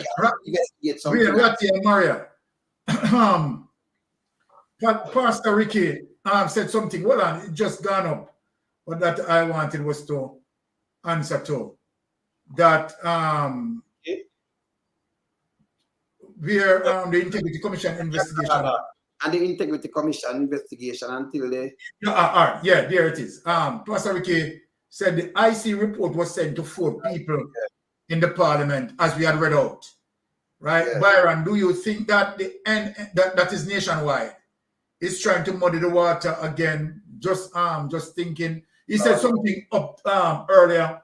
If we could go up to what he said, right? Because that is interesting. Because he's asking, nationwide. He said, Sir Byron, if there's a gag order on the Integrity Commission investigation until the reports are tabled, and the PM placed a gag order on Parliament, then how does the NNN know what's in the report? Very good question, because that's what I wondered the same thing too. Because everything goes to the NNN, not to RJ or not to TVJ or CVM. Well, they say must listen to CVM, but it doesn't go to CVM. It goes to Big Mouthpiece. Yeah, because when Big Mama come out and say this thing, them see the Big Mama. Remember, say them have this work on a Big Mama too. I'm showing you this. This work a Big Mama too, Used to work a Big Mama and them send this. So them send this over there. So everything will come out from around that. And this I think at the secretary something there in the at the Prime Minister something there the secretary that. And then that do one so everything reach over Big Mama same way. Up there, so you have PB send things over there, and then this and other things send things over there. So it's an extension of the government, Big Mama. Yes. And the corrupted government. Big Mama too, at the extension of the corrupted government. Yes. So the question, I think where Pastor Ricky is going, right? Would have communicated certain details to Big Mama. Would it be the Prime Minister? The Prime Minister definitely know what is going on, You understand? Because could it be the legend? Yeah, the Prime Minister would have been having dialogue with the Integrity Commission. Yeah, you're Maria, sir. The legend. Could it be the legend? Yeah, man. But could it be the legend? You know, Maria, that is not far-fetching either. No, fish headless too. Fish headless. Can't have there, then I'll be a fool. This is the top. Let's see now paper and I'm ready to rub it out. We do it tomorrow. Look, because sorry, couple things. Byron mentioned. I'm going to read you something here, right? Yeah. Byron mentioned that the JCF could be involved if they wanted to. Yeah. And he's absolutely correct. It says here, section 4. It says, this is the Integrity Commission Act of 2017. It says, nothing in this act shall prevent a member of the Jamaica Constabulary Force or any other body having investigative powers under any other enactment from commencing or continuing an investigation into any complaint, information, notification, or other matter. So MOCA could easily do this as well. Exactly. MOCA could do this. And then the other thing is people hear about this gag order and 53.3. And it says, until the tabling in Parliament of a report under Section 36. Section 36 talks about the investigations, the type of investigations with them do, right? It says, all matters under investigation by the Director of Investigation or any other person involved in such investigation shall be kept confidential, and no report or public statement shall be made by the Commission or any other person in relation to the initiation or conduct of an investigation under this Act. So what it says is, people, please go read it for yourself. 53.3, Section 53, subsection 3 of the Integrity Commission Act of 2017. What it says to anybody, whether you're intellectual or you're a layman, what it says is that as long as the investigation is going on, nobody can talk about it. Essentially, nobody can talk about it. People involved with it can't talk about it. But in this case, the investigation is over. The report has been submitted to Parliament. So why is it the Integrity Commission can't come out and say, yes, our investigation is over, we can't talk? That's what I'm telling you, so them spineless. Because if me did it, we have to test it in a court. We have to carry this to court and make a judge make a ruling on this. That and them so spineless, no matter how we can't talk about it until it is tabled. No. Right. The triggering event here that will allow you to speak is the completion of the investigation, not the tabling of the investigation or the report. The completion. It says right here. It says until the tabling of a report, all matters under investigation by the Director of Investigation. No, if the Director of Investigation says, I'm done with my investigation and I'm doing report, like in this case, in report finish, and I'm turning in report too, then why them can't talk about it? Well, why? I think, Ratty, it is a matter of interpretation, where that's stated until, right, as it relates to the matter tabled in Parliament, right, and the completion of an investigation, right? So it's a matter of interpretation. No, here's what it said. No, yeah. It's an R on. It says until you table it. As long as there's an investigation going on, right? Yes. You can't talk about it until you table it. It says until it's stable. Yeah, if there's an investigation going on, you can't talk about it. But the investigation is over. It's over. Yeah, but how the tabling part goes now with that. I don't get it now. That's it. No, that's what I'm saying to you. That as far as I'm concerned, this law was poorly drafted. There's so many laws. Oh, you're talking about okay. Right. So what I'm saying is this: if I were what name? The Greg Christie, right? Our retired Judge Seymour Panton, you know what I would do? I would come out and talk and make a judge make a ruling on this. Since it's subject to interpretation then. So if it's subject to interpretation, why is for them interpretation right and my wrong? Or why is my right and for them wrong? We have a difference of opinion on how you settle it. You take it to court and have a judge make an informed decision about it. That's what them should do. Them should say, Judge, you know what? This is kind of confusing because it sounds like you can't talk about it until after it's tabled. But another part of it, it sounds like it's not the tabling that's the triggering event, it's the completion of the investigation. And the investigation is... But here it is, what in terms of your interpretation and my interpretation. Because that in its conclusion, my interpretation of that is saying that, okay, all right, they cannot speak on it, right? During the course of an investigation and until it tabled, right? It has to be tabled before they can. That's my understanding.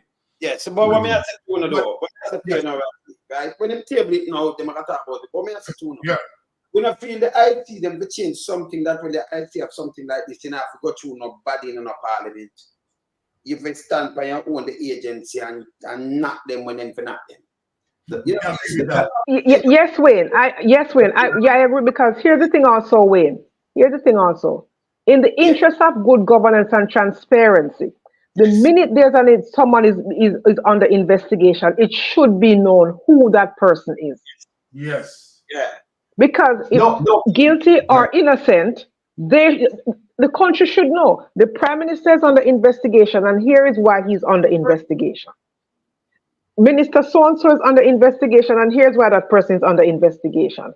Let the chips fall where they may. So when they've completed, and the thing is, an update should be given of the investigation to see what stage the investigations are at. And then when it is completed, they know it is completed, and these are the findings. But everything is just shrouded in secrecy when you have to wait until it is finished, then tabled before anybody can speak. They can take forever to table it. Look, here's another thing where people overlook. What people overlook, is that you have several departments in the IC. One of them is information and complaints. Who looks at statutory declaration?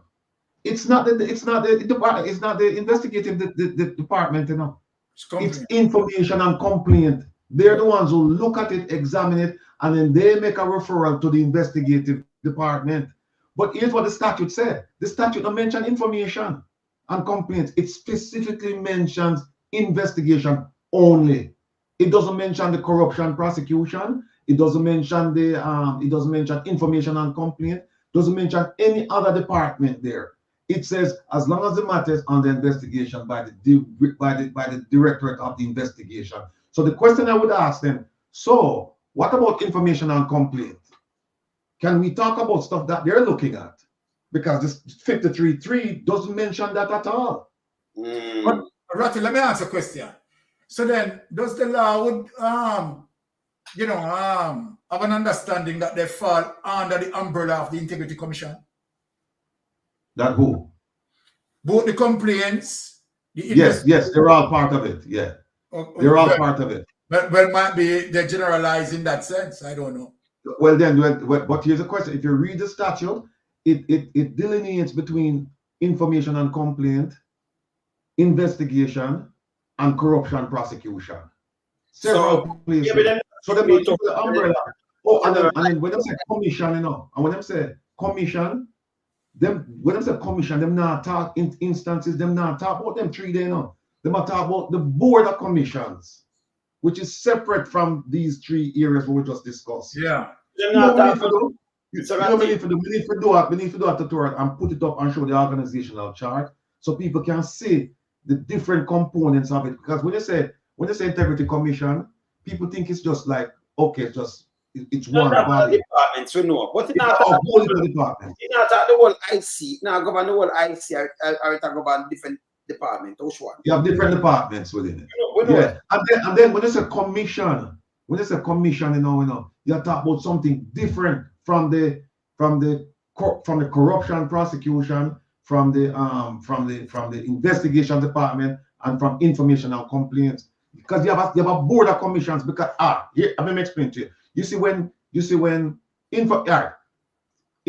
statutory declarations, they first come to information and complaints. They're the ones who look at statutory declarations and then put everything together. And if they find out something wrong, then come to the person and try and work it out. And if it can't work out, then they refer to investigations. But here's the thing, investigations on their own can actually come in and look at these things and investigate them on their own.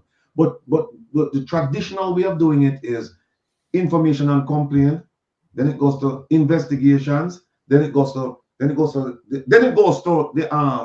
commission, and then the corruption prosecution. But Matthew, let me answer. So we are going through the different tiers under the umbrella of the Integrity Commission. So here is the complaint department, right?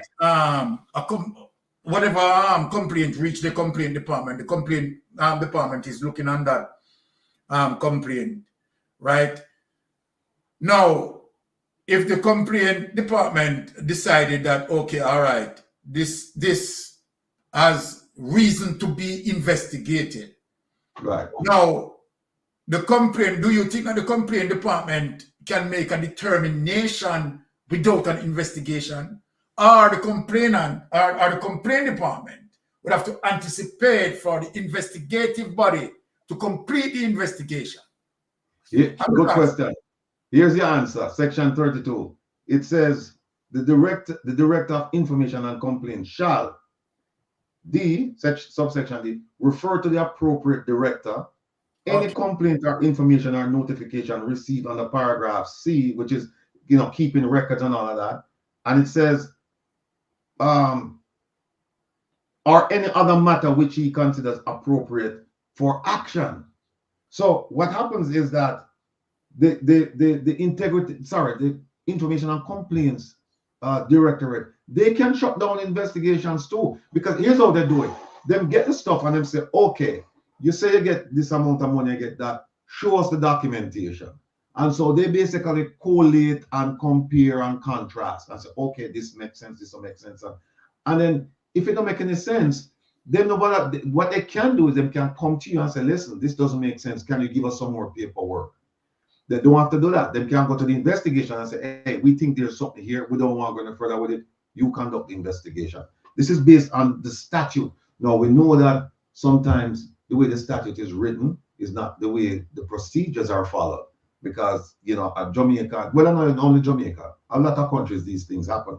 But as far as the statute is concerned, here's what it said. The Director of Information and Complaint shall receive, keep on record, and examine all statutory declarations filed with the commissions. The same director shall make such inquiries as he considers necessary in order to certify. So the certification is done by not the investigation department. The complaint department. Is done by the information and complaint department. Yes. Them do it, right? They're the one who certify or determine the accuracy of a statutory declaration and receive and keep proper record of any complaint or information or notification in relation to any or all of the following matters.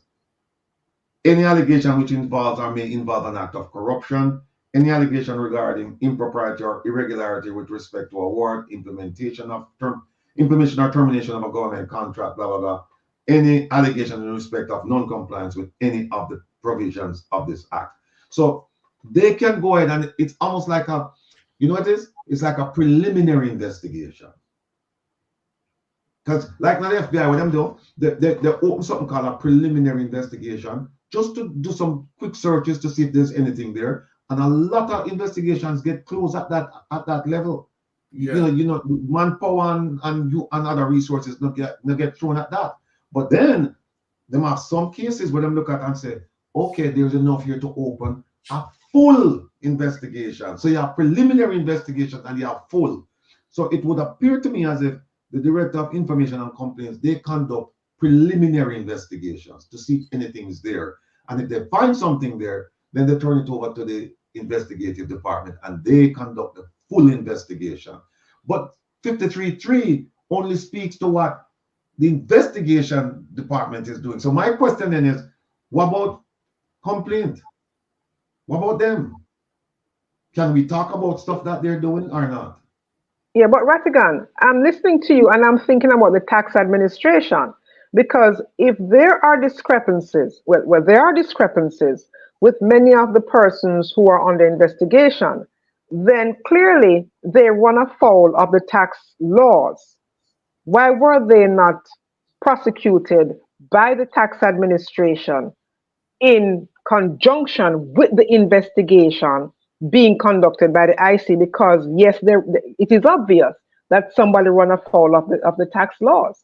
Correct? Yeah, but so if the IT can pick up this, all the taxman don't pick it up. Because they're supposed to pick it up because you have to file a tax every year. So, and if you pick, remember them go for artists and take what and take all kind of things from artists, you know. And the taxman. But Wayne, they're supposed to pick it up before the IC get it because they're supposed to file taxes, correctly? File the taxes. So the tax department is supposed to pick it up first before the Integrity Commission picks it up. So why pick it up and do something? Yes, sir. No, because here's what happened. With the taxes, they just say, okay, you make X amount, we want you to pay taxes on that amount, right? Them don't go beyond that. Unless they get a complaint, them don't go beyond that. So, what them do, what we find what them do is that them defer to the IC. Them say, okay, if there's an issue here, let the IC deal with it. Even though they can do it them, even though they, under Section 4, they can do it themselves. That's what I ask. So may I ask again? So if you got tax money, you have 171 million where you declare with your wife and everybody. Because remember, fair money, you no matter if it's separate, but you have to declare everything. Where your wife make, where you make everything. You have to declare. And your wife have been something now, 800 million. The tax, she no must go there and go say something and must declare where she have and everything same way. So them no must pick up that. Them not answer questions. So anybody can come in. That means any criminal could have come in at the tax thing in a Jamaica. Not unlike the others. And come them not make this, them have the gardener work and we look them about $10 billion you just run it. Well, here's the thing. Remember I just said Sunday night, tax administrator, right? Our administration. Are the same people them where rent building all over the place, you know, and not occupy building them, you know. I see people them. And who report that? Who report that? Was the Auditor General who reported that? It wasn't them. Themselves today. So I forget to get them too. We have to free fire. They did a job that we get mystic and the job that we need for you know. We need to over the tax administrator. And we need Maria for work alongside the Auditor General, man. Hey, let me tell you something. If there's one person who should get a medal in Jamaica right now, you know, is the Auditor General, you know. She should get a mission. Ellis, I think her last name. Forget me. I want to run James. I forgive my medal to man. Monroe Ellis, yes. Monroe Ellis, yes. Monroe Ellis, yeah. She deserves a medal because I don't know how much she's not doing, but I do know what she's doing. And when she exposed a lot of things. She's the one who come up with the 1.7, the amount the misappropriation of funds over the health office of the Prime Minister. Yes. And education, health office of the Prime Minister. And there's something. When I was first contemplating doing a program like this, I spoke to a man in Jamaica, well-known man, and I said to him, man, I don't know how to get content. And one of the things, he said lots of things to me. It's also saying that Jamaica is content rich. But one of the things he said to me is that just go to the Integrity Commission's website and go to the Auditor General's website, and you will find so much material there. And then I said to him, then why is it the media is not doing that? Why? Because I'm telling you, I went to the IC's website, you know, and one of my brethren, you know, one of my brethren was a member of the current party. I see a thing upon him, and I don't see it in the newspaper. An Integrity Commission did it, and they found him guilty. Yeah. They found him liable. And we don't see nothing about it in the newspaper. Exactly. So the media. Question, Rattigan. This by-election thing, what does the Constitution say about having a by-election with a year out or less than a year before a general election? Yeah, Pastor Ricky asked me that question. Pastor Ricky, I don't have a direct answer for you. I saw it. I don't remember the the provision, but I promise you tomorrow I'll be working on it. I'll work on it. So by Saturday I'll have an answer for you regarding the legality of a by-election and when it should be conducted, how it should be conducted, all of that, by whom, all that.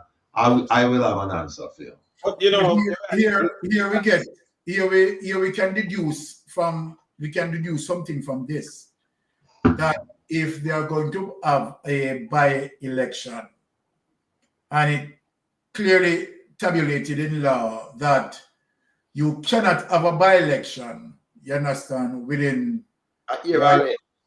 Yes, within a year or less. Mm. So then we are now in September, right? So then if we are to deduce from that, right, we could count, said, 12 months away from now. Less, 11 months plus. 11 months plus. Yeah. Thank you for the correction, Wayne. Right? And we can determine that, okay, general election is going to be at X time. Mm. That is what we can deduce from this. Mm. Or Andrew Holness openly breaking the law. Oh, Mystic. Again, why are you surprised? This is the same man who got states of emergency. Exactly.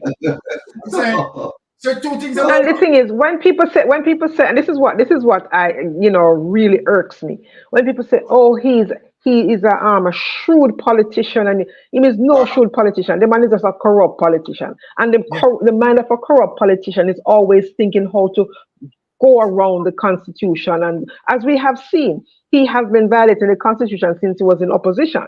He has no respect for the Constitution, no respect for the Jamaican people, right? So he's not. There's nothing, so outstanding about what he does. What he does is just so questionable. You have to ask yourself the question: what's wrong with this man? Why does he think it is okay for him to be so disrespectful of the Constitution of the Jamaican people that elected him to represent them, but he's representing himself and his friends and his home? Right? So there's nothing, there's no genius about him. No, the man is just of a corrupt mentality. The man is a hawk peddler. And you see that coming out in his daily actions. He cannot be, it's sad. It is really sad. Maria, when you have a prime minister with a flip-flop, like when you vote, him starts every get a youth a star, but before that, he must say, rather 15 years old look a boy when I run with God. I don't expect a prime minister for the FC, Look, and me want to catch you like him a police, him not a police. If we catch a prime minister with the legal gun, them for lock him up and them for strip him on the prime ministership. But the man are going like him own Jamaica. Nothing like that, Mm-hmm. You understand? Nothing like that. The man a babe him micromanage everything. Everything. Yes. Him go and talk to police and I say you're a big protocol, you're not supposed to do this. That's why you have a security minister. You go to the lowest of the law where you look at inspector. How is the crime in your area today? What kind of foolish is this? Who do that? Inspector report to who? To him superior, to inspector report to a deputy soup, where report to a soup, or report to a senior soup, or to assistant commissioner. All the way up to the commissioner. So him break everything. And remember, if the commissioner, that means I better get to the commissioner, them and all the deputy, and all of the assistant, and all of the senior, and all the soup and deputy soup.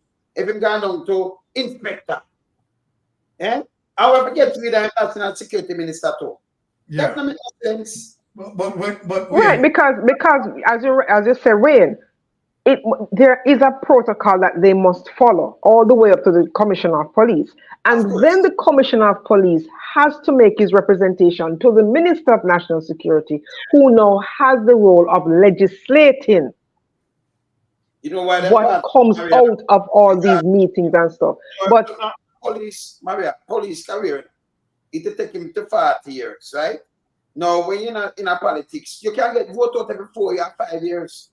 So you're national security minister now, then that's why you have that's why them make sure part up and you keep away corruption.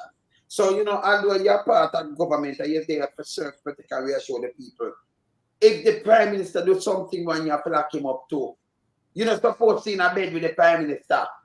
Catches me. No. It's wrong. If you follow protocol, man. But you know, when you Miti Siyaga, the president for the PSOJ, yeah, right, just came out recently and in admittance in saying that obviously the government is corrupt. Him too. People within. And people within, you understand? Them are criminal too, yes. Yeah, you understand? So if Miti Siyaga came out, right, the president of the PSOJ, right, and telling you that, it goes to show you that, you know, the entire system, right, being corrupted. Because the PSOJ can put some pressure on the prime minister, right? And that's why I believe that Mr. Siyaga should have, come out more forcefully than it seems like the PSOJ is begging Andrew Holness to cooperate. You understand? Because apparently it is clear to everyone that the prime minister is corrupt. I am not going to be trying to be politically correct. Right? What am I going to be politically correct about? From 2021 alone, brother. From 2021 alone, tell him that's their declaration. So we know that thing, and then I'll be a chopping around, and then them build up themselves. And then if you agree with him when you look, you get prosperous with taxpayers' money. Meanwhile, the people them hungry. You can't have them kind of lead their own country. He man a leader neither. He can't lead a plate of food, and I mean say so. I'm ambassador say so. Not me. Correction, he cannot govern a plate of food. Stop it. But Wayne, you know what came to my mind? The PSOJ needs to understand that if corruption is allowed to go unabated, their bottom line is affected. So sitting on the sidelines and sitting on their hands and wringing their hands and not saying anything affects them in the long run. Maria, yeah. You know what? To one and say no, because enough of them go to prison to him. Because them corrupted to and correct path. That is true. That is true, Wayne. That is 100% true. But the thing is, them not saying anything, Wayne. Them not saying anything allows Andrew Holness to continue and continue. So while we are on the outside holding everybody accountable, they must also put pressure on it because it affects everybody across the board. But when the corruption goes, their bottom line is also affected. So it is one thing for them to sit down and say, those people over there, those people who live downtown and below halfway tree, below the crossroads, they're just those people over there. But then it becomes we the people over here because their bottom line is also affected. So it is not, people can no longer sit on the sidelines. The media, the Jamaicans for Justice, all these civic organizations, and the church that is silent. But when it comes to anything that is about abortion and homosexuality, they're loud and proud and carrying on. But as it relates to social services and holding the government accountable and addressing the out of crime situation, addressing the poor quality of education and healthcare, they are silent. Yeah, and that's why. Just one little thing before, because we have around 17 minutes. One little thing. Oh, them did that force Marky G, the same renouncing thing, and it got through today. Oh, them that force Marky G, I say him renounce and this and that and about him father thing, but you still hug up a guy, a white guy from in a land and over in a land and now and push him through. I don't understand this. I mean, everybody knows that JP are people hypocrite party, man. They're hypocrites. They're hypocrites. You put strong and take out a Jamaican out of a seat, make sure to resign and I give him the seat. But born in a land. A white man. But one better than that, Wayne. One better than that. They all said that Marky G had 1 foot in and 1 foot out. Nigel Clark had both foot in and both foot out. He gone. So he just bailing everybody. He gone with everything, wife, everything. So now the foot in and foot out, he gone. Yeah? Imagine it out. You got it? No, I've tried to find the answer for the bylaw. Not the bylaw, the by-election. By-election. When, yeah. I'll find it though. I'll find it. I'll find it. But I'm not come across it yet. I think I read it, and I think it said something that you. Is it in ROPA or the Constitution? Huh? Is it in ROPA or the Constitution? Yeah, the representation of people. I think it was ROPA that I have seen it. I'm not sure. But go find it. Yeah, what I read, if my memory serves me right, is that you can't have it within the 1 year cycle of the general election. You can't. Within a year of the general election. Yes. Think about this. And then if that is the case, and that is why I said that if that is the case, then we can deduce from that the general election, right, is going to be at X time, counting 11 months, right, away from now. Yeah. Yeah. So what me answer to you now? So it's a waste of money, right? Because if you did go and say you're going to run contest like the PMP, that's right. When you done and you take grand contract and put in there, it's a JLP stronghold. I say you need that, right? If you go to all them are doing, them want draw out them base, re-energize the base. So yes, me win, but it's a JLP stronghold. So most likely you will win. But if them market contest that, a waste of money, you go down and buy a couple months time, you have to have a general election. That same candidate. When I mean nothing to you right now, because them have still have 47, but them not listen to you neither. You don't have 15, you don't sit down and look. Right? Don't go look. And then you have to go to the election and go right over it back again. Why bother waste $30 million? Remember, the Prime Minister, you're going bad with people money, taxpayers' money, because they have 47 where you could have drawn from. Even if you don't want to use somebody to go there, so you wait till the election. Then they're going to sit down there for 4 or 5 years, right? You understand what I say? Not for a couple months and then you draw back the same election. Why wasting $30 million? Why you never use it? Pay down for somebody, buy to hospital there. Do something with the money. Fix up some school. Please don't get up people, make them start some business or do something. Why you do this? But Wayne, Dalrymple's seat has been vacant for over a year. Okay. Over a year, So there's no way for him to justify this by-election, given that he had a seat vacant for an entire over a year. Right. So what? Those people don't need any political representation. No. And remember, the local government can't call because Washington is dead. But it's a PMP stronghold when them get 10,000 votes. So you have to but if we call it are too close in the municipal corporation in a center mass. Somebody not call it. So we have because them they close, Them they close, very close. So if one dead, you keep it away so we can go and vote and things. But you know what I call it. You have to wait that stronghold, you have to make a call it. She resign Tuesday and then Wednesday you call the election. You make him resign and you never tell nobody you say him resign for Monday. And we don't know what's till when. That makes sense to you, right? Man, I'll resign and Prime Minister and say nothing to the opposition and nobody. Hey, I'll be a breach him going with we have to get rid of him for one. I strongly believe that with all of this as it relates to Nigel Clark going to the IMF by-election, all of these things are just distractions away from the illicit enrichment. That is my honest opinion. I don't know water boy. Got it. Nigel Clark have not say IMF. I just go carry the people them water. You call it a Cameroon. Yeah. Cameroon. With a capital C. Cameroon. He's a water boy. And I watch this Nigel, say he's just a water boy.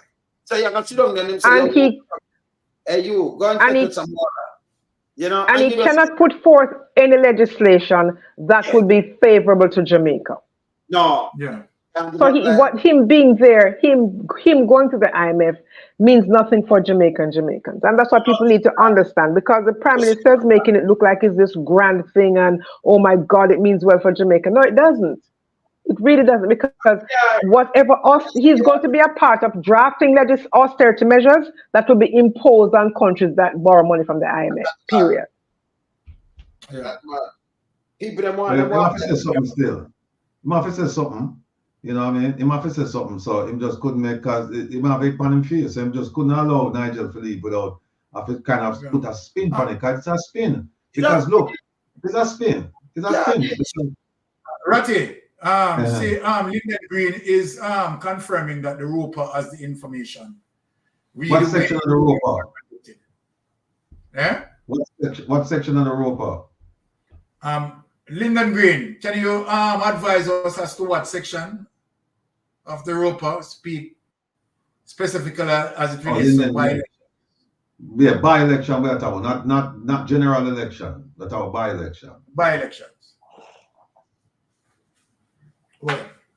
No, man, they put a spin, man, and the thing about it is that that spin out of control now, because him spin out of control because him have no basis to tell a teacher who say I want to leave for greener pastures. Him cannot tell a teacher that. He can't tell a teacher say no, you can't go.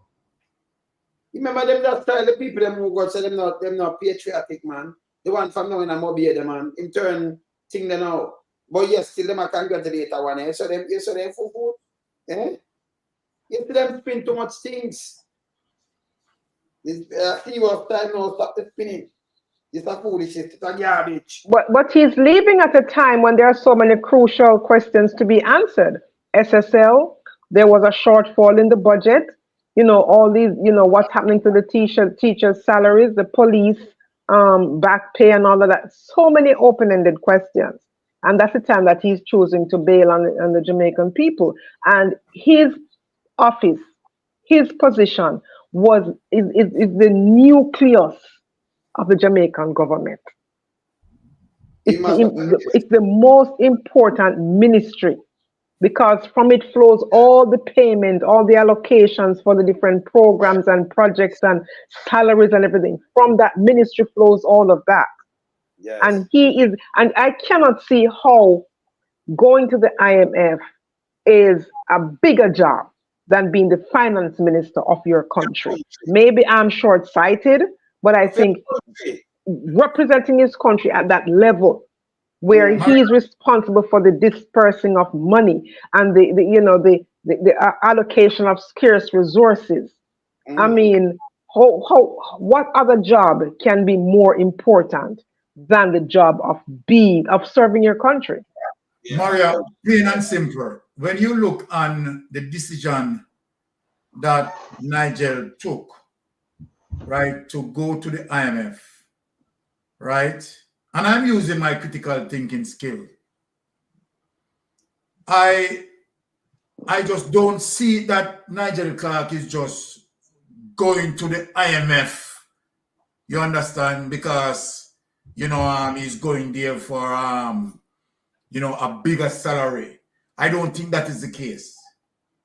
I believe that, in all honesty, Nigel Clark is running away from something. And there are all indications that would show that. Number one, this particular cover report, as it relates to what the Integrity Commission sent to Parliament, right? And we are now anticipating Parliament, right, to definitely table the report, right? So we are here observing, wanting to see if there is going to be any form of delay tactics, right, being utilized, because we are here looking on, right? So there is just more than what it is on the surface and what Andrew Holness is trying to spin to create some heat in the space for us to be distracted. The thing about it, and then you find it said, of course, IMF is trying to, you know, hate the process to save the capitalist. So they are just playing along with the situation. But there is serious bangarang, right? Because the SSL situation, right? Remember that it is the very same Nigel Clark who said that he's not going to leave any stone unturned. Do we remember that? Me not hearing you, Mike. That's but the stone them leave same place. We are just Nigel, I'm tell you what if you keep them short side because you ask the question then. It's Nigel Clark said that he's not going to leave any stone unturned. You understand? As it relates to the SSL issue. And here is Nigel Clark. He jump over the stones, Mystic. Exactly. It is the very same Nigel Clark. When the FSC, right, flagged SSL, it was same like Nigel Clark who told a lie that he has not received any report, and then later came out and said, yes, the report was among papers and so forth and so forth. This is the same Nigel Clark doing all these things. Right? Remember where Nigel Clark is coming from prior to venturing into politics. Yes. Right? He was one of the directors in Andrew Holness companies. So he was a member of the PSOJ, and don't forget that a couple of days after the Prime Minister took the reins of power, he had a meeting. One of the first meetings he had it with PSOJ members, and who was present? Mr. Nigel Clark. He was a member of the PSOJ. And if you remember when the Prime Minister went to Israel with business people, who was on that flight? Mr. Nigel Clark. He was not a member of government. Look, so there's no narrative that the IMF can come out and try to put him up. You understand? Nigel Clark is running away from issues. Yes. And it's no joke. I then broke him out still, you know. Because then go up like a little nerdy and then broke him out. So I'm around kind of say, fire the most here. Yeah, it was serious. Movies there around the man go cool to it. Yeah, man, and then broke him out. Now you know what happened now? A friend of mine asked me that day and him said, what if it turns out that Nigel Clark is one of the illicit 6 and 2 Confederates? So they said that make it easy because in there we can't grab him. I mean, Exactly. we can't grab him. We can't grab him. We can't just drive 45 minutes and just go down and hold him. And hold him till loan somebody come here, come join me and Maria come down and hold him and miss it. Before we carry him. Before we can carry him back. We can carry him back. They must sit this arrest, man. I said this arrest. Yeah, the power we can't carry him back. You know? They come fast and just to drive down the place. But that would be a major embarrassment, though, Rattigan, if he's one of the Confederate have done this. That would be a major embarrassment for him. Well, look, because they should have done their. That at that level they would have done their due diligence. But you see, what I'm going to say, all right, look now. Them go to the Integrity Commission and say, them go to the police, them go to MOCA, them go to Integrity Commission. Tax people and say, is this guy above board? And Integrity Commission depends. I like to know if them first of all, did they ask them? And if they asked them, did they say, well, we can't tell you because we have a gag order, or we can't tell you because of privacy rights. We can't tell you about it. It'd be interesting for you, you know. Or them tell a lie. Them say, yeah, I'm good to go, but them knowing that I'm not good to go. So, let me show you something. Let me show you a lie them trying to protect the Prime Minister and we might tell be a lie and tell lie and protect the Prime Minister. You remember when them asked Nigel say, if him knows the Prime Minister have a court in a SSL, what him say? Him say never know of that. Remember the Prime Minister come out, come say it before and they on TV there and the media. But this is all in on the Prime Minister, him now go say yes, it's one for sure. Him say I never we hear it. But yes, that's a lie Nigel say. And remember now, you know, the Ministry of Finance exerts oversight over the Financial Services Commission. Oh, yeah. And the Financial Services Commission, they exert oversight over the financial sector. Yes. And don't forget, this is the same man one of the directors over the FSC, who used to work for Minister Nigel Clark. All right. So that him send Minister Clark the report concerning concerns about SSL. And what did Minister Clark say? Him said the member get that, and the band said, no, I sent it to you by email and I sent it to you by courier. They didn't say. Remember what he said? Him couldn't find it, and then him take 1 weekend and then go to him cabinets them and then find it. Exactly. It look bad for him now. Blame the staff for not bringing it to his attention. Yes. Yes. This is not no leader, man. It's a misleader. The man is no leader. A misleader. So, the red flags. One of the things when we learn, you know, is that something like this, you know, when something like this happens, you fall upon the sword for your people. You take the blame. You just say, listen, if you never know about it, then come out and say, boy, I never know about it, and turn out that you should have known about it, because it comes. You just say, you know what, it's my fault, and you take it. But you see what him do? Him give up in people, him, and say they never bring it to his attention. So we know, know. That's how we know to them terrible. People, I'm not telling you tonight, we're extra act, man. When the Titans were up, you know, it's a trouble, you know. You see it, I'll be a Titans run there, you know. Now what's up here? Be a Titans. And we don't play with them. But and you know something, I put him further, you know, the Prime Minister and his wife.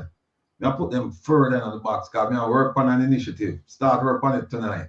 I work on it. I work on it in a place where I come from, Spanish Town. I'm going to ask him. I say, I'm doing this initiative and I need your help. In fact, I will go even one better than that. I work on something with St. Catherine High School. And both of them went to that school.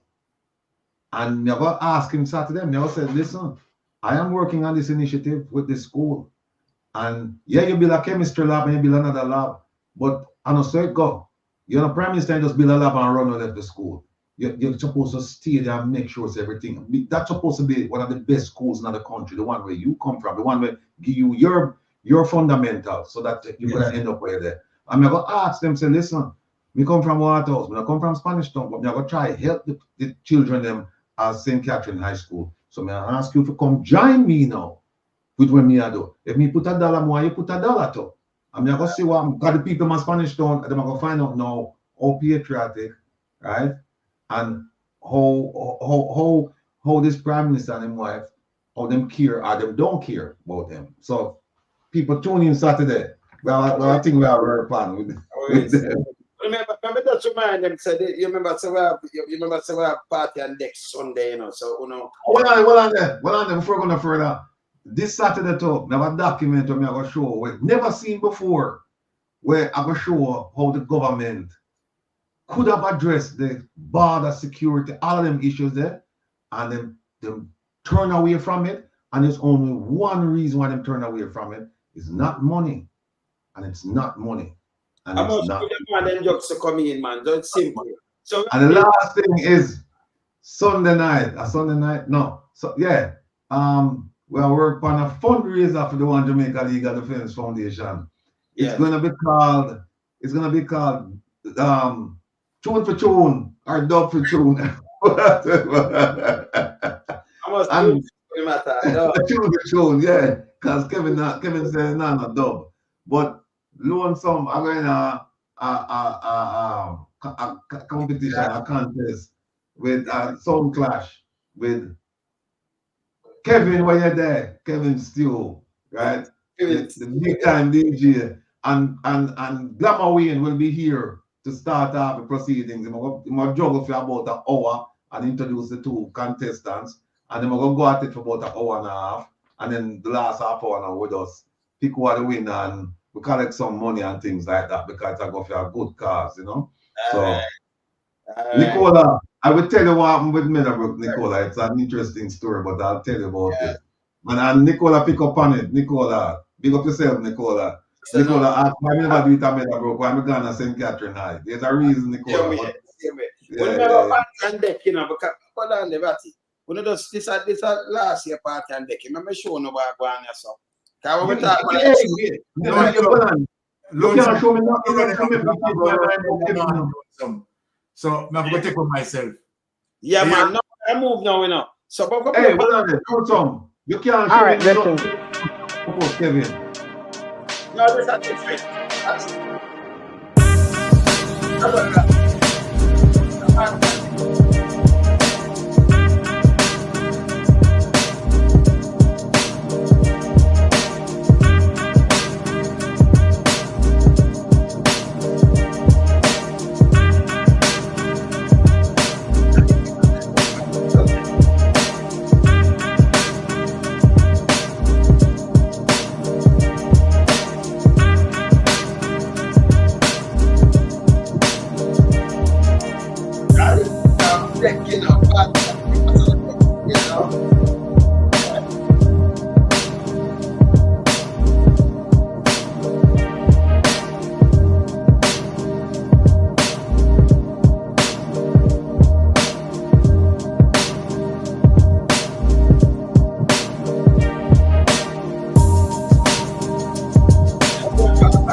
So that thing. We cruise cars in a year after this up in the New York this or anything, then I cruise back across, you know, because sometimes you have party on deck, you cruise all about over the place. On the Great Lake, you know, party on deck. Can't miss that. Sunday, you know. All right. About 5 o'clock, so I know say when I get in the ticket from it's Sunday, okay. Sunday, man. And the Clash people, that'll be the end of this month or the beginning of next month. That'll be Sunday from going to be on a Sunday night from 7 to 10. All right. When you hear that, I worry. Anyway, blessings. Right. Blessings and respect. Have a good night, all my brothers. All right.